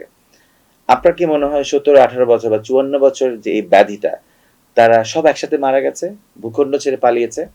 তারা প্রত্যেকেই আবার ঐক্যবদ্ধ হওয়া এবং জোট হওয়ার চেষ্টা করছে। আপনি যদি সোশ্যাল মিডিয়ায় দেখেন, আরো যদি প্রশাসনিক অবস্থা দেখেন, এই যে দেখেন, এই যে নারায়ণগঞ্জ আইবিকে রিলিজ দেওয়া হলো, বেনজিরকে ধরা হলো দুবাইতে, আপনার অনেকেই খুব উচ্ছ্বাস প্রকাশ করছে যে বেনজিরকে ধরা হয়েছে। আপনি লিখে রাখেন ওনাকে কিছুদিনের মধ্যে দেশে আনানো হবে, আনার পর ওনাকে কারাগারে প্রেরণ করা হবে, উইদিন 6 মান্থের মধ্যে ওনাকে আবার জামিনে বের করা হবে। ওনাকে ফ্রি ফিল্ডে বের করার জন্য এই ড্রামা, এগুলা মানুষ বোঝে এখন। একটা সময় ছিল মানুষ এগুলো বুঝতো না। এবং আপনি কি মানে বলতে পারবেন যে ওনাকে আসার পর ওনাকে সত্যি সত্যি প্রপার শাস্তিটা দেওয়া হবে না। সো দেখেন, আগের থেকে কিন্তু এখন অনেক ধরনের আওয়ামী ফ্যাসিবাদগুলো আবারও, সেটা ফিল্ডে বলেন, সোশ্যাল মিডিয়ায় বলেন, সাংস্কৃতিক অঙ্গনে তো প্রচন্ড রকমের। আমি যদি প্রশ্ন করি, এই যে সোশ্যাল মিডিয়ায় যে কয়েকটা ফেস আমার এই জুলাইকে নিয়ে প্রতি সেকেন্ডে এভরিডে কোনো না কোনো ট্রল করছে, ডিসরেসপেক্ট করে কথা বলছে, লাল বদর বলে গালি দিচ্ছে। এর মধ্যে একজন একজন মডেল আছেন মারিয়া কিসপট্টা, হুমায়ুন আহমেদের স্ত্রী শাওন, এদেরকে কোনো ব্যবস্থা করা যায়? রোকেয়া প্রাচীর মতো মহিলা, তারিন, এবং এরা কিন্তু মাঝখানে কয়েকদিন গা ঢাকা দিয়েছে এবং এখন কিন্তু অনেক সরব, এবং এরা প্রকাশ্যে সুশীল সমাজের মধ্যে এই তার মানে আপনি বলেন এরা কখনো চাইবে? এরা কখনো চাইবে ভারত বিরোধী এগুলোকে? এরাই আসলে হচ্ছে কি ধারক বাহক। আপনি কালচারাল ফ্যাসিস্টদের কথা বলছেন হ্যাঁ। খুব সম্ভবত। এখানে ব্যক্তি ছাড়াও আর কোন কোন গ্রুপগুলো কাজ করছে, প্রতিষ্ঠান যদি বলি? বামপন্থী এবং অনেকে এবং আমি যদি বলি মেইন স্ট্রিম মিডিয়া। কিভাবে? কিভাবে না, মেইন স্ট্রিম মিডিয়া কি 16 বছর ওদের চরিত্র আপনি ভুলে গেছেন এই 2.5-3 বছরে? এখন ওরা কাদের হয়ে কথা বলছে আবার? তারপর প্রথম আলো, ডেইলি স্টার, আপনার ঘটে যাওয়া ঘটনাগুলোর মধ্যে দিয়ে এমন এমন ঘটনা যেটা মানে রাষ্ট্রের সবচেয়ে বড় ঘটনা হওয়া উচিত, হেডলাইনে বড় করে সেটাকে ছোট্ট করে কোথায় কোনায় দিচ্ছে। পত্রিকার হচ্ছে ওইভাবেই। সাম্প্রতিক সময়ে আমরা দেখলাম যে অভিনেতা শম্পা রেজার সোশ্যাল মিডিয়াতে একটি ভিডিও ভাইরাল হওয়া নিয়ে আপনি সামাজিক মাধ্যমে ভালোই প্রতিবাদ করেছেন। একটি ভিডিও আমরা দেখেছি, মানে এর কারণটা কি ছিল? কারণ আসলে আমি তো সবকিছু নিয়েই কথা বলি, আপনাদের সামনে আসি বা রাজপথে, মোটামুটি আমি অ্যাক্টিভ, মানে যেটা অন্যায় সেটার বিরুদ্ধে আমি কথা বলি। কিন্তু এই ঘটনাটার পরে আমি আমার আপনার মতো একজন সাংবাদিক ছোট ভাই বা ভাই বন্ধু যাই বলেন, ওকে ফোনে বলতেছিলাম ভদ্রমহিলা তো লন্ডনে এইগুলো শুরু করছে, এবং সম্ভবত 5th আগস্টের পরে গেল, আর এর মধ্যে মনে কোনো কিছু পাইনি। তো এই সুযোগে উনি এখন একটু আবার লাইমলাইটে আসছে এবং ওনার সেই যথারীতি যা যা চরিত্র সেটা আবার বের করলো, এবং এভাবে তো উনি চিবিয়ে আজকে করে ওই একটা ক্যালকুলেশন টোনে খুব এক্সাজারেশন করে কথা বলে। তো আমি ছোটবেলা থেকে এমনি ওনাকে নিয়ে হাসতাম। মানে উনি যেহেতু অ্যাক্ট্রেস এবং গানও গায় ওই পর্যন্ত ঠিক আছে, কিন্তু যখন কথা বলে একটু অস্বস্তিকর লাগে আমার কাছে। মানে আমাদের বাংলাদেশের বাংলা ভাষা খুবই শ্রুতিমধুর, আমরা সুন্দর করে কথা বলি, বা আমরা যদি আঞ্চলিক ভাষা বলি সেটাও একটা এক্সেপ্ট। এই যে তোমাদের আজকে মানে খুব উইয়ার্ড লাগতো আমার কাছে। তো আমি ছোটবেলায় এগুলো একটু ফ্রেন্ডের সাথে অনেকের সাথে মজা করতাম বা একটু কপি করতাম। তো এইটা আমি আমার ওই সাংবাদিক ভাইকে ফোনে বলতেছিলাম এরকম অবস্থা।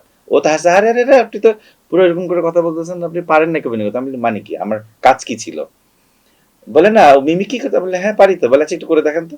তাহলে ঠিক আছে, তোমার দেখা, কিন্তু তুমি পোস্টোজ দিও না কিন্তু। মানে আমি আমার যেই এখন ফেস, মানে মানে আমার যে ক্যারেক্টারিস্টিক্স সোসাইটিতে বা ন্যাশনাল ওয়াইজ যেটাই বলেন না কেন, বা সোশ্যাল মিডিয়াতে, তো এইগুলো আমি চাই না যাক।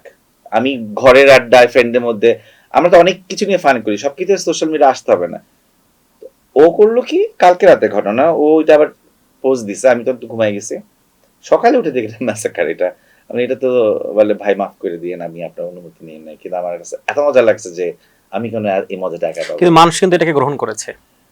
গ্রহণ করেছি যেহেতু আমার উদ্দেশ্যটা ছিল সৎ, মানে আমি তো মানে হুবহু করতে চেষ্টা করেছি, কিন্তু সেই সাথে আমার যে একটা জেদ, রাগ, এবং এরা যে বাজে মানুষ, এরা যে ভয়ঙ্কর টু ফেস, এরা সুশীলতার মানে ওরা একটা, ওদের একটা লেবাস আছে আসলে, মানে ওরা খুব ন্যাচারাল থেকে ওরা আসলে মোটো ন্যাচারাল না। মানে তার যে পুরো ভিডিও হুম। সেখানে আপত্তির জায়গাটা কোথায় ছিল আপনাদের? ওই একই বন্দনা, ওই একই তাবিজ পড়ার কথা। আম, এরপরেও ওরা রিয়েলাইজেশন নাই যে তাদের দলের প্রধান হোয়াট শি ডিড, ওইখান থেকে কোনো সরি ফিল নাই। সবচেয়ে দুঃখজনক বা আমার কাছে রাগ লাগলো যে এই যে সাদিক কায়েম হাসানের কাছে, ওদেরকে তারা প্রোটেস্ট করতে ওখানে সামিল হয়েছে, এবং তখনই সম্ভবত ওনারা যে বাসে বা যেই ট্রান্সপোর্টেশনে ওখানে উনি ভিডিওটা দেয়, এবং ওনারা প্রতিবাদ শুরু, ডিম নিয়ে গেছে, আরো কত বিশ্রী বিশ্রী গালিগালাজ। তো কি লাভ আসলে, মানে যাদের জন্য উনি রাজপথে গেল, ওখানকার রাজপথ, লন্ডনের রাজপথে, তার মানে বাচ্চা তো হাসনাত আব্দুল্লাহ কাইম, এই এই শিল্পী সম্প্রদায়, ওনার বয়স কত, মানে আপনি মানে উনি এখন বললো হ্যাঁ ওনার রাইটস আছে, উনি ওনার মতদর্শ থেকে উনি একটা দলকে সাপোর্ট করতে পারে, কিন্তু এই অন্ধত্বের তো কোনো মানে নাই। এ মানবতার বিপক্ষে। অবশ্যই মানবতার বিপক্ষে, এবং উনি সেটাকে ভুলে যে ওই রাবন্দ্রিক স্টাইলে ওই আম, যে ভাষাগত কথা বললো, যেন ওনার জীবনে উনি কোনোদিনও কোনোদিনও কোথাও গালি দেয় না, মানে বাংলা ভাষায় বাংলা স্ল্যাংটা গালি, ইংলিশে ওই একই গালিটা দিল, ওটা গালি, ওটা আবার সো কল, মানে যা খাওয়াইছে তাই খাচ্ছি আমরা আসলে, বাট এখন ওই খাওয়ার টাইম ইজ গন, ওভার। আমরা দেখলাম যে জুলাই পরবর্তী যে সময়, সেই জুলাইকে ঘিরে কবিতা বলি বা কোনো ফিল্ম বলি, সেভাবে কি আসলে তৈরি করতে পারে নাই। কিন্তু আমরা যদি ভারতের কথাই বলি, সেখানে কিন্তু ভালোভাবে যদি হিন্দুত্ববাদ কোনো কিছু তৈরি করা হয়, ভালোভাবে বিক্রি হয়, মানে কনজিউমার পাওয়ারটা সেখানে আছে। বাংলাদেশ এক্ষেত্রে ব্যর্থ কিনা? কারণ বাংলাদেশ তো নিজে আইডেন্টি ক্রাইসিস অলওয়েজ বুঝে। বাংলাদেশের আর্ট এন্ড কালচারের লোকরা ভাবে যে আমি যদি রবীন্দ্রনাথ ঠাকুরের দুইটা নাটক করতে পারি, আমি যদি ওপার বাংলার কোন একটা ডিরেক্টর আমাকে যদি একটা যাচ্ছাতা ক্যারেক্টারও ডাকে, তাও আমি ধন্য, বিকজ ওরা শিখছে, বড় হয়েছে এইভাবে যে আর্ট এন্ড কালচার, গান। আমি বলি আশা ভোসলে, লতা মঙ্গেশকর, শাহরুখ খান, কারিনা কাপুর দিয়ে কিন্তু পুরো ইন্ডিয়াকে জাজ করলে হবে না। আমরা Bombay cinema, art and culture দিয়েই বাংলাদেশের মানুষরা ইন্ডিয়াকে জাজ করে। ওদের মতো ছোট লোক, ওদের মতো নোংরা জাতি, ওদের মতো অসভ্য জাতি, ওদের মতো ছেঁচড়া জাতি পৃথিবীর সেকেন্ডটা নাই।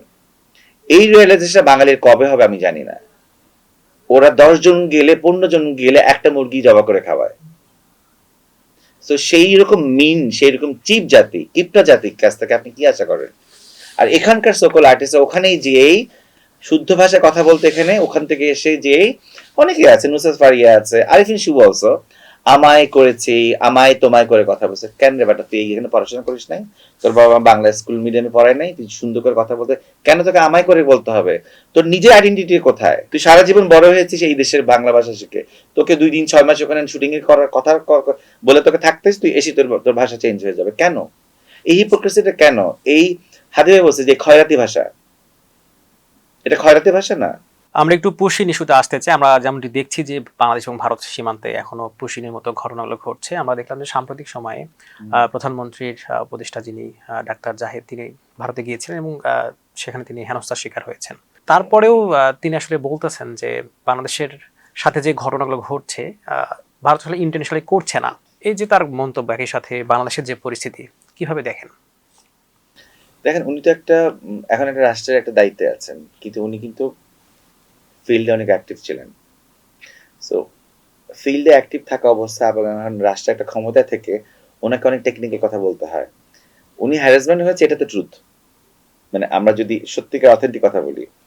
কিন্তু উনি এখন হ্যারাসমেন্ট হয়ে উনি আবার যেহেতু আম, অনেক ট্রুথ কথা রাষ্ট্রের অবস্থানে বসে, মানে রাষ্ট্রের ক্ষমতাসীন অবস্থানে বসে বলা যায় না, কিন্তু শুধু যদি ওনার কথাটা বলেন তাহলে এই একটা অ্যান্সার আমরা ধরে নিতে পারি যে উনি আসলে অনেক কিছু আর বলতে পারবেন না টেকনিক্যাল কারণে। কিন্তু সাধারণ জনগণ যেভাবে পুশিন হচ্ছে, বা পুরো সীমান্তবর্তী এলাকায় যদি আপনি একদম র্যান্ডামলি হচ্ছে, এভরিডে হচ্ছে, এইটার ফিজিক্যালি আমি নিজে যে সাক্ষী হিসেবে দেখে এসেছি এই লাস্ট, এই গত 2 দিন আগের কথা। এবং এটা অনেক জায়গায় হয়েছে, সিলেটে হচ্ছে, চুয়াডাঙ্গায় হলো।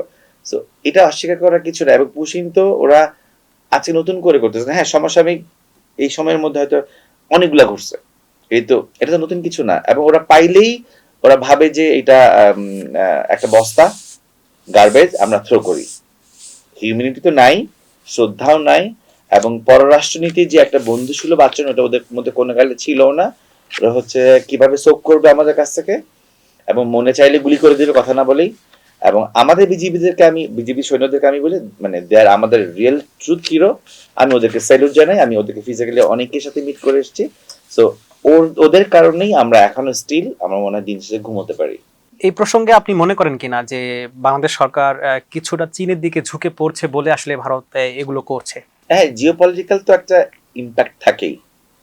আম, আপনার যদি দক্ষিণ বাড়ির নেভারের সাথে সম্পর্ক হয়, আপনার উত্তর বাড়ির নেভারের সাথে সম্পর্ক খারাপ হবে। কিন্তু পররাষ্ট্রনীতি যদি বলেন, বা এই যে সবার সাথে ডিপ্লোমেসি মেনটেন করে একটা সুসম্পর্ক বজায় রেখে রাষ্ট্র পরিচালনা, এটাই তো হচ্ছে দক্ষতা।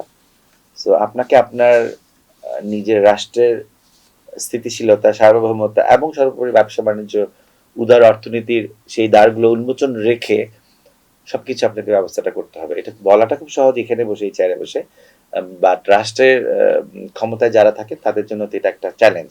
সো আমি আমার গুড উইশ থাকবে বর্তমান প্রধানমন্ত্রী তারেক জিয়া এই জিনিসটাতে সাকসেস হবেন। কিন্তু আমরা তারপরও একটা কথা বলি যে আমরা আসলে হতাশ। এই দেখেন তেলের ক্রাইসিস নিয়ে যে এরকম একটা ড্রামা হলো, আহ, তেলের মজুত তো ছিলই, শুধু শুধু এতগুলো মানুষকে ভোগান্তি, মাইলের পর মাইল 8, 9, 10 ঘন্টা পর্যন্ত আগেই তেলের দামটা বাড়ানো উচিত ছিল। সো এবং অনেকে যেমনটি বলেছিল যে হ্যাঁ, এবং একটা তাই সিন্ডিকেট হয়েছে, কাজ করেছে। সিন্ডিকেট। তো সেটা তো শুধু শুধু মানে আলটিমেটলি তেলের দামও বাড়লো, সব নিমিশেই ঠিক হয়ে গেল। এবং দেখেন এটা খুবই দুঃখজনক, এই জবাবদিহিতা নাই। এবং দেখেন এক কথা, এক রাতে ঘুম থেকে উঠে দেখলাম তেলের দাম আবার বেড়ে গেছে, ইলেকট্রিসিটির দাম বেড়ে, মানে বাড়ার আগে তো একটা ডিসকাশন থাকে, একটা প্যানেলে বসতে পারে, একটা মন্ত্রিসভা বৈঠক হইতে পারে যে আমরা আমরা এইভাবে এই তেলের দাম প্রতি লিটারে এটা বাড়াচ্ছি, বা ইলেকট্রিসিটি ইউনিটে এবার একটা তো মিটিং মিছিলেরও তো একটা সুযোগ থাকতে পারে। অমনি আপনি ঘুম থেকে শুনলেন উঠে যে ইলেকট্রিসিটি ইউনিট, মানে এটা তো চাপায় দেওয়া না, তাই না? এটা তো চাপায় দেওয়া। মানে তাহলে আপনি যদি জনগণের জন্য মানে কাজ করেন, তাহলে আপনি জনগণের সাথে বসেন না যে জনগণের কোন মানে এই স্বচ্ছতাটা, এই ডিসকাশনটা তো দরকার আছে। এবং উনি এত স্মার্ট, এত সবকিছু ফ্লেক্সিবল, তো এই এই মাঝখানে এই লুপহোল গুলো কেন থাকবে? আপনি তেল নিয়ে বলছিলেন, আমরা যদি সরকারের সফলতা বলি এই কয়েক মাসে, তাহলে তো আরো অনেক কিছু দাম মানে বেড়েছে, এই ব্যাপারে কি বলবেন? এটা চেইন অফ রিয়াকশন। তেলের দাম বাড়ার সাথে সাথে দ্রব্যমূল্য, ট্রান্সপোর্টেশন কস্ট বাড়া, সবকিছু তো ইন্টার রিলেটেড। শুধু তেলের দাম কেন, এই যে হামে এতগুলো বাচ্চা মারা গেল যাচ্ছে, এ বলতেছে ওর দোষ, ও বলতেছে ওর দোষ। আমি বিগত ইন্টারিম গভর্নমেন্টের আমলে ভ্যাকসিন আনে না এটা বলে বলে আরো কালক্ষেপণ করে যে আমি আরো 10টা বাচ্চাকে মারতেছি, এই দায়ভারটা কে নেবে? আমরা দেখলাম যে সাম্প্রতিক সময় 8 দিন যে হাসপাতালটা হ্যাঁ, আছে সেখানে 6 জন মাথা ব্যথা করছে, মাথা কেটে দিছে। কারো যদি অ্যাডমিনিস্ট্রেশন ভুল থাকে, টেকনিক্যাল ফল থাকে, এসি লিকেজ থেকে, গ্যাস থেকে, দুঃখজনক। একটা হসপিটালে নির্বন 6টা বাচ্চা মারা যায়, দুঃখজনক। ওই বাবা মা সারা জীবন বুঝবে এই কষ্টটা কি। কিন্তু হসপিটাল ব্যান করার তো কোনো লজিক নেই। ওখানে তো আরো অনেক ধরনের স্বাস্থ্য সেবা আছে, কিডনি পেশেন্ট আছে, মানে একটা হসপিটালে তো অনেক, এবং স্বল্প আয়ের মানুষরাই হসপিটালে যায়। আপনি অমনি একটা হসপিটালের আইন মানে কি লাইসেন্স বাতিল করে দিলেন, এর থেকেও তো মানে একদম বিলো স্ট্যান্ডার্ড অনেক হসপিটাল এখন চলতেছে। না, অনেকে যেমনটা বলার চেষ্টা করছেন বা করেন যে জামাতের প্রতিষ্ঠান বলে বা জামাত ঘোষণার বলে এটি বন্ধ করে দেওয়া হয়েছে। এইটা আমি শিওর না, আমার না জেনে কমেন্ট করা ঠিক হবে না। হতে পারে ইসলামী ব্যাংককে যেমন পুরাই খালি করে দিছে, সো হইতে পারে। এখন এখন এইটা এটা হলে এটা জামাতে নিজেরই আসলে বলা উচিত। আর জামাত যদি ঘুমায় থাকে সংসদে যে চিল্লাচিল্লি একটু পরে যাবে নাস্তা খাবে, তাহলে তো হবে না, তাই আচ্ছা, না? আমরা সংসদ প্রসঙ্গে পরে আসবো। আমরা দেখছি যে সামাজিক যোগাযোগ মাধ্যমে আওয়ামী লীগকে পুনর্বাসন করার যে অভিযোগ, সেই অভিযোগ করা হচ্ছে ছাত্রলীগ বা আওয়ামী লীগকে কারা পুনর্বাসন করছে, এই দায়িত্বটা কে নিল? এখানে অনেকেই জড়িত আছে। এখানে ক্ষমতাসীন ক্ষমতাসীনকে তো আমি অবশ্যই তীর আগে ছুড়ব। মানে ওনার থাকা অবস্থায় মিছিল মিছিল হয় কেমনে, পুনর্বাসন হয় কেমনে, আসামি জামিনে বের হয় কিভাবে, তাহলে আমি এটা কাকে অভিযোগটা করব? আর তাদের দোষরা তো অনেকেই ঢাকা দিয়ে ছিল, দেশেই ছিল বা দেশের বাইরে ছিল, সব তো পালিয়ে যায়নি। মন্ত্রী পরিষদের এমপিরা পালিয়েছে, একদম তৃণমূল পর্যায়ে সব আওয়ামী লীগের লোককে পালাইছে, পালানে। তো তারা এখানে রুট প্ল্যানটা করছে না, তারা আবার আতাত করতেছে, তারা নির্বাচন এক ধরনের ভোট নিয়ে এক ধরনের ওদের যোগসাজগ হয়েছে, ওরা ডিসকাশন করেছে ঠিক আছে যে আমরা এইভাবে তোমাদের সাপোর্ট, এইটাই তো পলিটিক্স এর নিয়ম না? ওরা হয়তো ধৈর্য ধরে আছে যে ঠিক আছে, এই যে বয়ানটা ক্রিয়েট হচ্ছে এটাতে অভ্যস্ত করছে জনগণকে, যে একটা পর্যায়ে ওই যে একটা কথা আছে না, 10,000 বার একটা মিথ্যা বললে একটা পর্যায়ে এটা মিথ্যাটাকে সত্যের মতো শোনায়। So, ওরা আসতেছে, ওরা ফেরত আসবে, সহনীয় করা আসলে। আপনি এর আগে বলছিলেন যে বেনজির আহমেদকে গ্রেপ্তার করা হয়েছে, এরকম আরো অনেককে গ্রেপ্তার করা হচ্ছে, এবং যে দেখছি আমরা যে জামিন কিছুদিন পরেই হচ্ছে, মানে এটা কি অনেক মেলোড্রামা না? দুবাইয়ের মতো একটা সিটিতে, মানে ওখানে তো বসে খাওয়ার কোনো চান্স নাই। দুবাই হাইলি এক্সপেন্সিভ একটা সিটি, তো ওখানে আমি ধরে নিলাম ওনার মিলিয়ন মিলিয়ন ডলার আছে, অবশ্যই আছে, কম তো কামায় নাই। আমার তো মনে হয় ওনার সাথে একটা এগ্রিমেন্ট হয়েছে, মানে আমার ক্ষুদ্র জ্ঞানে আমার সিক্স সেন্স বলে যে ভাই এত টাকা ডিল হবে, আপনি ধরা দেন, আপনাকে আমরা ধরা এবং দিয়ে তার আনছি। বন্ধু তাকে ধরে হ্যাঁ, দিয়েছে, মানে আমরা একটা যেমন নাটকের শুনেছিলাম। সিকোয়েন্স না? উনি ঘাস খাইছিল বাংলাদেশে, ওনার বন্ধু ধরাই দিছে। মানে এইসব স্ক্রিপ্ট এখন এবং চলে। সেই বন্ধু হচ্ছে সরকারের একজন এমপি। হ্যাঁ, হ্যাঁ। এগুলো তো এত দুর্বল স্ক্রিপ্ট কেমনে? মানে এই জেনজির এগুলো খাবে না। আমি বুড়াটা খাইলে খাইতে পারি, তারপর ওদের সাথে মিশে আমি এখন অনেক স্মার্ট হয়ে গেছি, বুঝতে পারি লুপহোল গুলা। আর ওরা তো আরো একসেপ্ট করবে না, ওরে ধরে আনবে, কন্ট্রাক্ট হয়েছে এত টাকা লাগবে, বেনিফিটের তো অভাব না, ও দিছে হয়তো বা, মানে এগুলা অ্যাজাম্পশন। মানে এমন না যে আমি জানছি, আমাকে মেইল করেছে, ফ্যাক্স করছে, আমি জানছি। তারপর আনবে 6 মাস পরে ওকে জামিনে বের করবে, সব টাকার খেলা রে ভাই। তারপর উনি অবস্থান নিয়ে বের হবে, তারপর আরো 10 জন আনবে। এই তো আপনি জেনে শুনে শত্রুকে আপনার ঘরে আনতেছেন, এখন চা খাচ্ছে, তারপর রাতে ঘুমোতে দিবেন, তারপর আপনি কাতেল হয়ে খাটের নিচে পড়ে থাকবেন, সেদিকে গেছে। গাজীপুরের ছাত্রদল এক নেতা তিনি চাঁদাবাজি করেছেন, এবং একটা ফোন কল রেকর্ড ফাঁস হয়েছে এরকম যে তারেক রহমান আইলেও কাজ হবে না, এরকম একটি কথা ফোন রেকর্ড ফাঁস হয়েছে। একই সাথে আমরা দেখলাম যে বরিশালে সেখানে বালুকেন্দ্রিক চাঁদাবাজি করতে গিয়ে দুইজন বিএনপির নেতা তারা মানুষের কাছে গণপিটুনি খেয়েছেন, এবং সেখানে কমেন্টে একজন বলেছেন যে ঠিকই হয়েছে। এই যে চাঁদাবাজির চিত্র, মানে এটি কি শুধুমাত্র দুইটি ঘটনা? আপনি কি মনে করেন এটি কি মানে তৃণমূল বিএনপির মধ্যে একটা সমস্যা কিনা আপনার দৃষ্টিতে? এইটা তো বর্তমানে বিএনপির এই আমলের ঘটনা না। চাঁদাবাজি যে আওয়ামী লীগ করে নাই তা না, কিন্তু আওয়ামী লীগ চোর হলে স্মার্ট আছে। কেন বলি? আওয়ামী লীগের পলিটিশিয়ানরা না পড়াশোনা জানা, ওরা শিক্ষিত চোর। ওরা ইন্টারন্যাশনালি এত স্কিল, মানে জিও পলিটিক্যালি বলেন বা বাংলাদেশের কোর পলিটিশিয়ান যদি বলেন এক একজন, মানে ওরা যারা ছিল বা যার কেউ তো মারাও গেছে, ওদের সাথে যদি আপনি কম্পেয়ার করতে যান, মানে বিএনপির রাজনীতিবিদদের বা বিএনপির তৃণমূল পর্যায়ের নেতাকর্মীদের কোনো যোগ্যতাই নাই।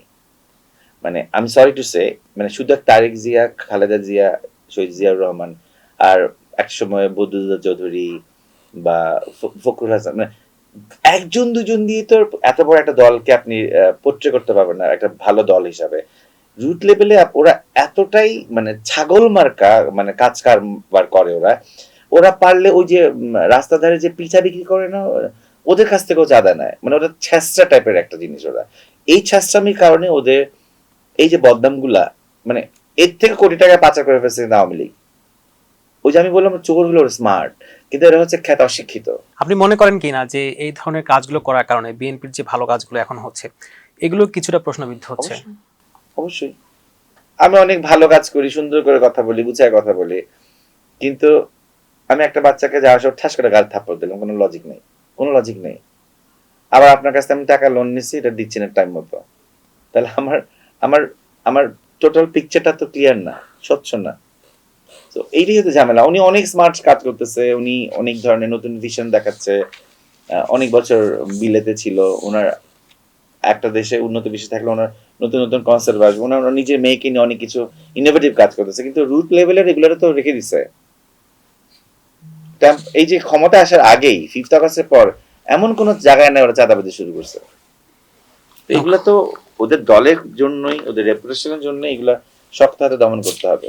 আমরা যেমনটি শুনছিলাম, আপনি বলছিলেন যে আওয়ামী বয়ান তৈরি করে এরকম যে সাংস্কৃতিক কর্মী আছে তাদের সংখ্যাটা অনেক বেশি এবং তারা অনেক বেশি শক্তিশালী। এখন তো সরকারি বিএনপি আছে, মানে তাদের সাংস্কৃতিক যে শক্তিটা মানে কম্পেয়ার করলে কি বলবেন? আমি আপনাকে একটু আগে বলছিলাম যে আওয়ামী লীগ ফ্যাসিবাদ হোক, চোর হোক, ওরা স্মার্ট অ্যান্ড শিক্ষিত। এই কথাটার অনেকগুলো কারণ আছে। এই যে দেখেন, আপনি সাংস্কৃতিক অঙ্গনে 95% মানে সাংস্কৃতিক কর্মী কিন্তু সব আওয়ামী লীগের।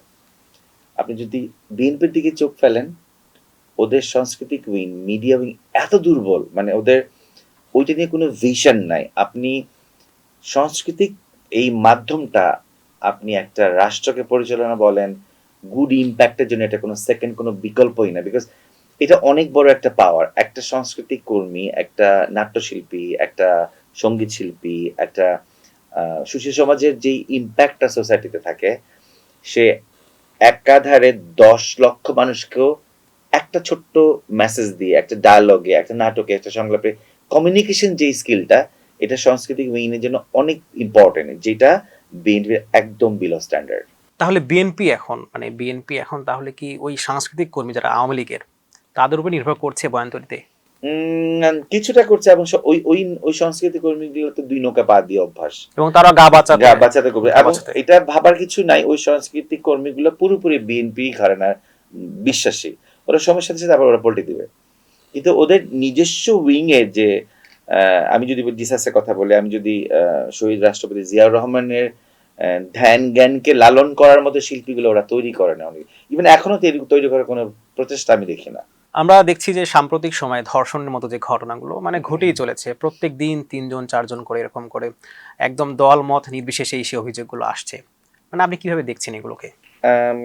প্রথমত হচ্ছে আইনের সুব্যবস্থা কখনোই ছিল না।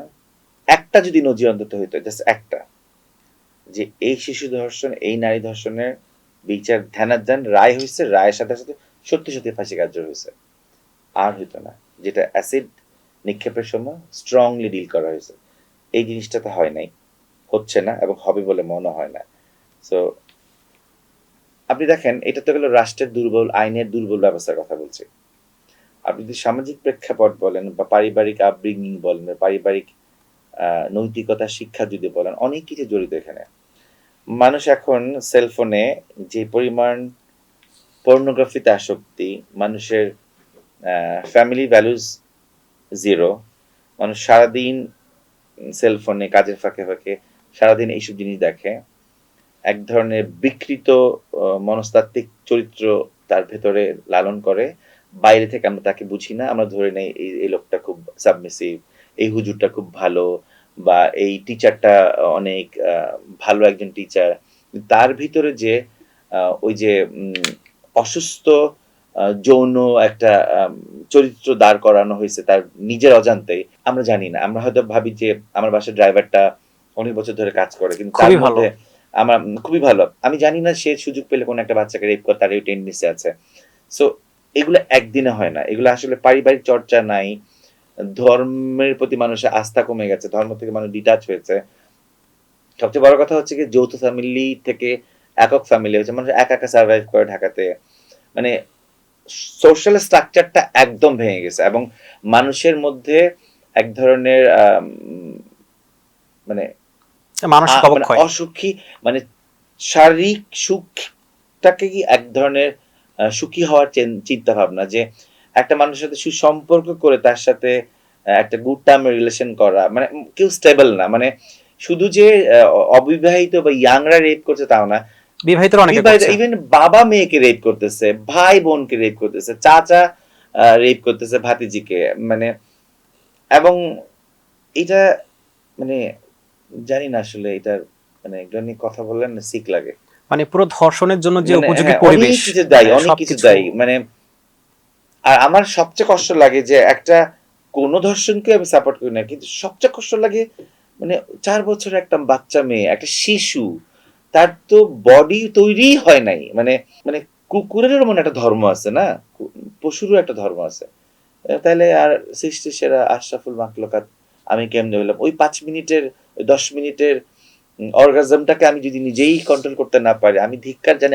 আমি নিজে মানব জাতি, আমি নিজেকে নিজে ধিক্কার জানি। ওই যে মানুষ বলে যে ধরে শিরচ্ছেদ করা, আমার মনে হয় ওই সময়টা একদম মানে ডোরের খুব কাছাকাছি। কাছাকাছি এসে গেছে। তো ওইটাই করতে হবে। বিচার ব্যবস্থার এই যে অবস্থা, এটি তো আসমান থেকে নাজিল হবে না, এটা তো হুম, সরকার চাইলেই করতে পারে। হুম, অনেকে যেমনটি বলে যে একটা বিশাল গোষ্ঠীকে, বিশেষ করে রাজনৈতিকভাবে যারা এর সাথে জড়িত থাকে, আমরা তো দেখতে পাই নিউজে, আবার একটা বিশাল অংশ আছে যারা ব্যবসায়ী বা যারা প্রভাব বিস্তার করে সমাজে, তারাও অনেকেই এর সাথে জড়িত বলে আসলে এই ধর্ষণের মতো যে বিচারগুলো আছে যেন খুব দ্রুত না হয়, মানে তারা এটা সিস্টেম করে রেখেছে। কি বলবেন? সবটাই সত্যি। আবার কখনো কখনো ধরেন কিছু কিছু রেপ কেস এত হাইপে উঠে যায়, তখন আসলে গভর্নমেন্টের বা আইন প্রশাসনের একটা প্রশ্নবিদ্ধ অবস্থায়, তখন ধামাচাপা দেওয়ার জন্য অনেক ধরনের ঘটনা মাঝখানে আরেকটা ক্যারেক্টার বের করে, যেমন আইনের ফাঁক ফোকর। আইনের ফাঁক ফোকর বা নেগোশিয়েট করে ভিকটিমের ফ্যামিলিকে অর্থায়ন দিয়ে সাহায্য করে বিষয়টাকে ধামাচাপা করে শেষ করে দেয়, বা হয়তো একটা দ্রুত ট্রাইব্যুনাল গঠন করে একটা রায়ের নাম কস্তে একটা রায় ঘোষণা হয়, কিন্তু রায়টা আদৌ বাস্তবায়ন হলো কি? আমরা একটু বলতে চাই যে আমরা দেখছি যে সামাজিক যোগাযোগ মাধ্যমে যখনই বিএনপির বা ছাত্র দলের কেউ ধর্ষণ করছে, তখন তার মতের যারা আছে অনেক সময় তারা জাস্টিফাই করার চেষ্টা করছে, আবার একই সাথে অন্য দলে যারা আছে, জামাত বলি বা শিবির বলি, তাদের যে কয়েকটি অভিযোগই বের হয়েছে এখন পর্যন্ত, তারাও অভিযোগ সরাসরি মানে জাস্টিফাই না করলেও বিভিন্নভাবে ইনিয়ে বিনিয়ে বলে। এই যে রাজনৈতিক চরিত্র বা যারা ক্যারেক্টার, তারা যে নিজেদের দলের পক্ষে মানুষের সাফাই গায়, এ ব্যাপারটিকে আপনি কিভাবে দেখেন? এটা রাজনৈতিক চরিত্র না, এটা হচ্ছে মানসিক চরিত্র। মানে প্রকৃতি কিন্তু একটা বিচার সে তার নিজের নিয়মে করেই ছাড়ে। মানে আজকে আমার দলের লোক রেপ করলো, কিন্তু আমি এটাকে মানলাম না, বরং তার পক্ষে নিয়ে কথা বললাম। সময় কিন্তু আরেক সময় আসবে, আমার পরিবারের সাথে ঘটবে, আমার সন্তানের সাথেই ঘটবে। সময়ের সাথে সাথে রাজনৈতিক পট পরিবর্তন হবে, সিচুয়েশন পুরা 69 ডিগ্রি অ্যাঙ্গেলে চেঞ্জ হয়ে যাবে। তখন আবার আমার সাথেই ঘটবে, আমার দলে ঘটবে, আমার পরিবারে ঘটবে। ওই যে বললাম, প্রকৃতি তার নিজস্ব একটা বিচার করে। So আপনি আজকে পার পেয়ে গেছেন ক্ষমতার কারণে, ও আমার দলের লোক, সে তো এটা করতে পারে না, সে সুফি। সময় ফেরত আসে। এবং প্রতিবাদের সময় আমরা দেখতে পাই যে যখন যার দোষ বের হয় সে চুপ থাকে, হুম, আর অপোজিট পার্টি তারা হুম। একদম এই জন্য মিছিল বলেন মিটিং রাজনৈতিক করে। চরিত্র, এটা হচ্ছে মানসিক বাংলাদেশের মানসিক মানুষের মানসিক চরিত্র এটা। এখান থেকে বের হয়ে আসলে জাতি উদ্ধার হবে, রাষ্ট্র উদ্ধার হবে, দল উদ্ধার হবে। So এই এখন এই বোধোদয়টা কখন হবে বলেন? আমি নিজের সন্তানকে যদি আমি বলি যে ওর মানে আমার সন্তান বলে সে কি ক্রাইম করতে পারে না? পারে। মানে আমার সন্তান সে অন্যায় করতে পারে না। কেন রে ভাই? সে তার জৈবিক চাহিদা নাই। এবং আমি নিজেও তো করতে পারি, এরকমও হ্যাঁ, তো হতে আমিও পারে। করতে পারি। তাই বলে অন্যায়কে অন্যায় বলার এই সৎসাহসটা তৈরি হোক জনগণের। বাজেট নিয়ে অধিবেশন চলছে। এখন পর্যন্ত সরকারের যে বাজেট হিসেব সেটি সর্বোচ্চ যে কোনো সময়ের থেকে। কিভাবে দেখছেন? বাজেটের অর্থের পরিমাণ সর্বোচ্চ, এইটা ইম্পর্টেন্ট না আমার কাছে। আমার কাছে মনে হচ্ছে যেন ম্যাস পিপল, বাঙালি মানুষের কিন্তু ডিমান্ড খুবই কম। মানে আমি জানি না আসলে এই একটা জাতিকে খুব অল্পতে কিন্তু হ্যাপি করা যায়। মানে টাইম মতো বেতনটা পাওয়া এবং নিজের মানে উপার্জনের টাকা দিয়ে সুস্থভাবে বাজার সদাই করে নিরাপদে বউ বাচ্চা নিয়ে খেতে পারা, সময় অসুস্থ হলে একটু ট্রিটমেন্টটা ঠিক মতো পাওয়া, রাস্তায় জ্যাম না থাকা, ঈদে সুন্দর করে ছুটিতে বাড়িতে যে বউ বাচ্চা নিয়ে ভালো করে থাকা, এইটুকুই তো। এবং তাদের মানসিক যে মানে অবস্থা, এটি হুম, কিন্তু সেভাবে মানে বেড়ে ওঠে বেড়ে যে ওঠে। আমি এত টাকা বেতন বা হ্যাঁ, এত টাকা দিয়ে আমি তো এটা করবো, এটা করবো। এইটুকুন যদি পুরা মানে জনগণের, সবাই তো কোটিপতি না, একটা বিপুল পরিমাণে মানুষজন এই অর্থায়নেই চলে, এই অর্থের মধ্যেই চলে, তাদের জন্য একটা মানে স্বস্তিকর বাজেট যদি হয়, ধরেন মিনিমাম এত টাকার মধ্যে চাল, মিনিমাম এত টাকার মধ্যে তার চিকিৎসা ব্যবস্থা, মিনিমাম এত টাকার মধ্যে মাছ মাংস খেয়ে, বা মাসে এত টাকার মধ্যে তার এইটুকুন একটা স্যালারি সে পাবে, একদম কনফার্ম পাবে। এইটুকুন জিনিসই তো, আর তো বেশি কিছু না। অর্থাৎ ইলেকট্রিসিটিটা থাকবে ঠিক মতে, স্বস্তি এবং স্বাভাবিক যে স্বস্তি, জীবন, হ্যাঁ, সহজ জীবন। মানে এই নিরাপদ, আর সবচেয়ে বড় কথা নিরাপদে বাড়ি ফেরত আসা। অনেকেই বলছেন যে এই বাজেটটা আসলে অনেকটা পপুলিস্ট, মানে জাস্ট একটু নাম ডাক হওয়ার জন্য দিয়েছে, এই ব্যাপারে কি বলবেন? বাজেট তো ঘোষণা হলো এবং পরবর্তী এগুলা মানে আরো তো স্যাংশন হবে এবং পরবর্তী যখন আমরা মানে ৬টা মাস যাক তখন বুঝতে পারবে মানে গাধার পিঠে বস্তাটা দেওয়া হয়েছে, দূর থেকে দেখতে ভালো লাগতেছে যে তাড়াতাড়ি যাবে, কিন্তু গাধাই জানে এই এই বস্তাটা টেনে নিতে তার কত কষ্ট হবে। তো আমরা হচ্ছে সেই গাধা। বাজেটটা আমার তো ঘাড়ে আসলো, আমি যখন এই পুরো বছরটা শেষ করব, খেয়ে পরে থেকে আমার ব্যাংকে কি থাকলো না থাকলো, দেন আমি বুঝতে পারবো বাজেটটা কতটা ফ্রেন্ডলি। আমরা একটু সংসদ প্রসঙ্গে আসতে চাই। সংসদ তো চলছে, কেমন দেখছেন? আমার আসলে সংসদ অধিবেশনে যে মানে ওখানে বসে অধিবেশন দেখার খুব ইচ্ছা, আমি জানি না আমার এটা আগে কখনো ছিল না।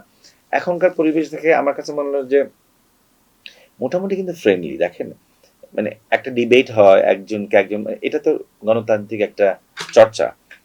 এই যে ইয়াং ইয়াং বাচ্চাগুলা মানে আমি সেলুট দেই, এই যে হাসনাত, ওনারা যে পার্লামেন্টে যায়, নাহিদ, এত মায়া লাগে দেখতে। মানে আমি বায়াস না, আমি ওদের পছন্দ করি বলে বলছি না, এটা কিন্তু একটা পরিবর্তন না? মানে এই বয়সী স্টুডেন্টরা কখনো পার্লামেন্টে যাবে, জাতির জন্য, মানুষের জন্য কথা বলবে এবং সিনিয়ররা মোটামুটি সুযোগ দেয়, দেয় যে না তা না। ভালো লাগে, আমি এনজয় করি। তবে আমার একটা জিনিস খুব রাগ লাগে, তারেক জিয়া কেন মানে মুখে কুলু পেটে বসে থাকে, মানে উনি সব কিছুতে কেন এরকম করে শুনতে থাকে, মানে মানে ওনারও কথা বলা উচিত আসলে, আমার মনে হয় ওনার হয়ে সব কেন সালাউদ্দিনকে কথা বলতে হয়। মানে এটা কি দলীয় সিদ্ধান্ত, আপনার কি মনে আমি হয়? যা, এটা তো ওনারা ভালো জানবে, এটা তো আমি জনগণ বলতে পারবো না, কিন্তু পাপেট দেখতে ভালো লাগে না, না অনেকে আসলে। যেমনটি বলেন, অভিযোগ করেন এবং লিখেন সামাজিক যোগাযোগ মাধ্যমে যে জনাব তারেক রহমান প্রধানমন্ত্রী, তিনি কিছু বললে হয়তো একটু মিসকোড হয় বা এদিকে ওদিকে যায়, অতএব সালাউদ্দিন আহমেদ তিনিই বলুক। নিশ্চয় কেন হবে, ওনার পিএস নাই? ওনার তো সবকিছু স্টেটমেন্টের আগে আপনি যে আমার সাথে কথা বলছেন, আপনি একটা গ্রাফ করে বসছেন না, একটা একটা তো গ্রাউন্ড ওয়ার্ক আছে যে কি কি কোশ্চেন করব, কি কি নির্দিষ্ট মোটামুটি একটা রাফ আইডিয়া আছে, সো ওটা তো ফাইনালাইজ হয়ে আপনি আমার কাছে এসেছেন। এই অভিযোগও তো আছে যে ওনাকে ভুয়া ফটো কার্ড আসলে তারাই সরবরাহ করে। এইটা নিয়ে তো আমার কথা বলা, এটা তো তাদের কোরামের ঘাটতি। সেটা গভর্নমেন্টের কোরাম বলেন, দলীয় কোরাম বলেন, তো এই অ্যাডমিনিস্ট্রেশনের দুর্বলতা নেই, তাহলে তাহলে দেশ কেমনে চলে বলেন আপনি? এই যদি হয় উনি এই ভুল, ওনার স্টেটমেন্ট যদি মিথ্যা হয়, ভুল হয়, তাহলে তো না, অনেকে মানে বলেন যে বিএনপির মধ্যে আওয়ামী ঘরানার কিছু আছে, তারা আসলে টেকনিক্যালি এই কাজগুলো করার মধ্য দিয়ে বিএনপির যে ভাবমূর্তি নষ্ট করার চেষ্টা করে থাকে। তো এই বোধতা কি ওনার নাই যে আমি হেয় প্রতিপন্ন হচ্ছি, আমাকে নিয়ে জনগণ মেক ফান করবে, আমাদের রেপুটেশন ফল করবে, সো একটা রাষ্ট্রপতি ক্রস চেক করবে না তার পিএস যে উনি কি স্টেটমেন্ট দিবে, ইনফরমেশনটা অথেন্টিক কিনা? আমরা দেখলাম যে সংসদে একজন বিএনপি সাংসদ, তিনি হিজাব নিকাব নিয়ে যে বক্তব্য রেখেছেন, এতে পুরো বাংলাদেশ বলা চলে যে এক ধরনের ক্ষুব্ধ, বিশেষ করে বিরোধী মতে যারা আছেন। আহ, নিশ্চয়ই আপনি সেই সংসদটি দেখেছেন। আহ, কি বলবেন আসলে সংসদের মতো একটি জায়গায় যেখানে 90% মুসলিম বলা হচ্ছে, সেখানে ধর্মীয় ভাবধারা যে পোশাকগুলো আছে, এগুলো নিয়ে যে মন্তব্য? আসলে খামখেয়ালি করে কারো ধর্মের প্রতি তার যে আনুগত্য, ওটাতে আঘাত করার আমার কোনো রাইটস নাই।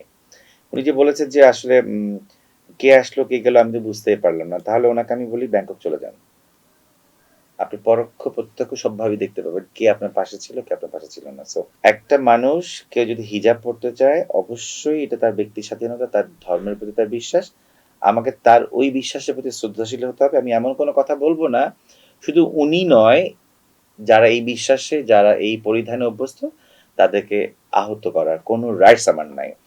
মেক ফান করেও না, দুষ্টামি করো না, কোনোভাবে এটা উচিত না। এবং এটাকে সাপোর্ট দিয়ে যারা লেভেল চাপিয়েছে, তাদেরকেও আমি মনে করি তাদেরকে আরেকটু স্বশিক্ষায় শিক্ষিত হওয়া উচিত।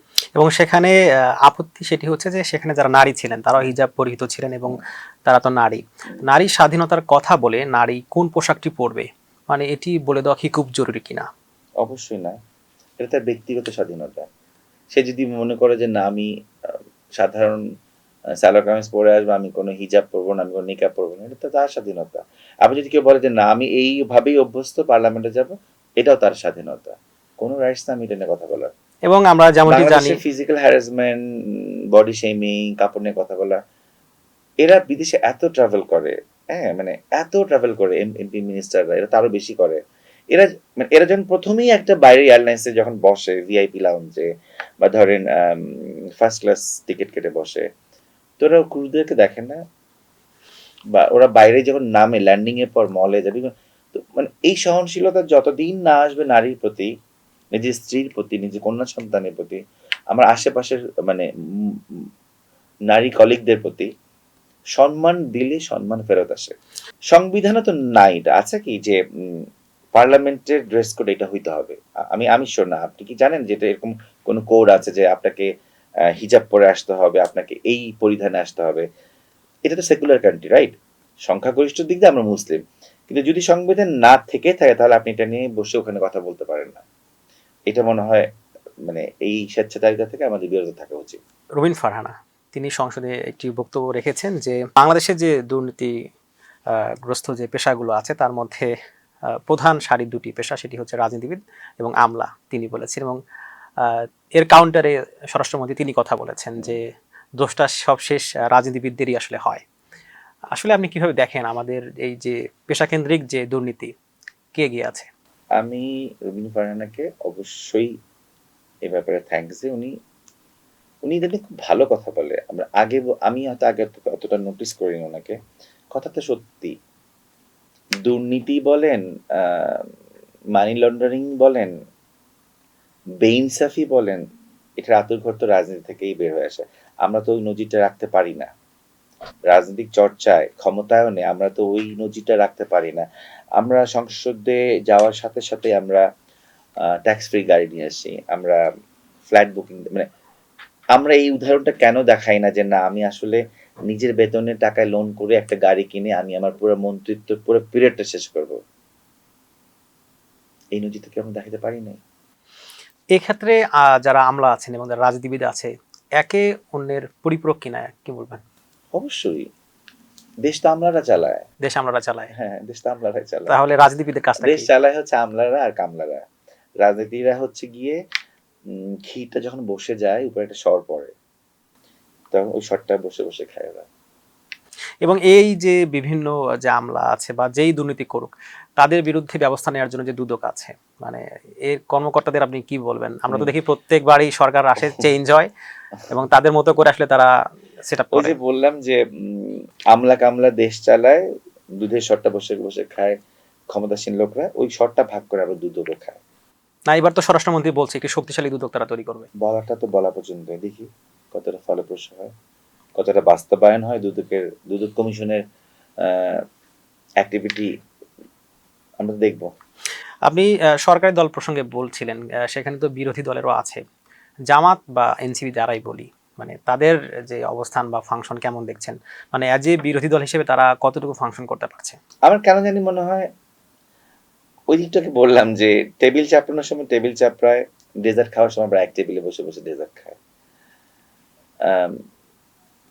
খুব ভালো, এটা খুব ভালো চর্চা যে তর্কের খাতিরে তর্ক করা, আবার একটা রাজনৈতিক একটা আবহ সুষ্ঠু সুন্দর পরিচর্যার মধ্যে দিয়ে এই রাজনৈতিক চর্চাটা হচ্ছে, খুবই ভালো কথা। কিন্তু আমি যে জিনিসটা নিয়ে ডিবেট করব, মানে আমি যেটা নিয়ে অমত প্রকাশ করব, সেটাতে আমি একদম স্ট্রিক্ট থাকবো এবং সেটা প্রতিষ্ঠা করার এবং ব্যাপারে সেটা প্রতিষ্ঠা করার জন্য আমাকে সব রকমের প্রেশার থেকে আমি নিজেকে একদম অটল রেখে সেটা সংসদ অধিবেশনে, সেটা বিল আকারে হোক বা রাজপথে, আমি একদম একই রকম থাকবো। আমি টুইস্ট যাতে না করি, কখনো যাতে মনে না হয় যে আন্ডার দ্য টেবিলে কেউ আবার একটু নেগোশিয়েট করলে, এরকম যাতে জনগণের না মনে হয়, সেই কারণে একটা ট্রান্সপারেন্সি থাকা উচিত। এই যে গণভোট ইস্যুতে বা বিভিন্ন ইস্যুতেই বিরোধী দল যারা আছেন তারা বিভিন্ন জায়গায় সমাবেশ করছেন, মানে সাধারণ মানুষের জাস্ট মনোযোগ আকর্ষণ করার জন্যই কিনা যে আমরা করছি, আমরা প্রতিবাদ করছি? কিছুটা তো মনে হতে পারে। ধরেন একটা গণসংযোগের সাথে সাথে হয়তো পরবর্তী নির্বাচনের এক ধরনের প্রচার প্রচারণা একটা মাধ্যম হতে পারে, অথবা মাঠ গোছানোর যে ব্যাপারটা, মাঠ গোছানো যেটাকে বলে, আর অথবা এমনও হতে পারে যে আপনার কথাটাই রাইট, যে সাধারণ মানুষকে দেখানো যে আমরা তো যে আছি। আমরা ফিজিক্যালি অনেক অ্যাক্টিভ, ফিল্ডে অনেক অ্যাক্টিভ। এবং এখানে যে অভিযোগটি বেশি করা হয় সেটি হচ্ছে যে জামাত বা বিরোধী দল তারা আসলে মনে করে যে কোনোভাবে যদি বিএনপি সরকার পড়ে যায় তাহলে সেখানে আওয়ামী লীগ বা অন্য কোনো কেউ সেখানে চলে আসবে তাদের সাথে নেগোসিয়েশন করে।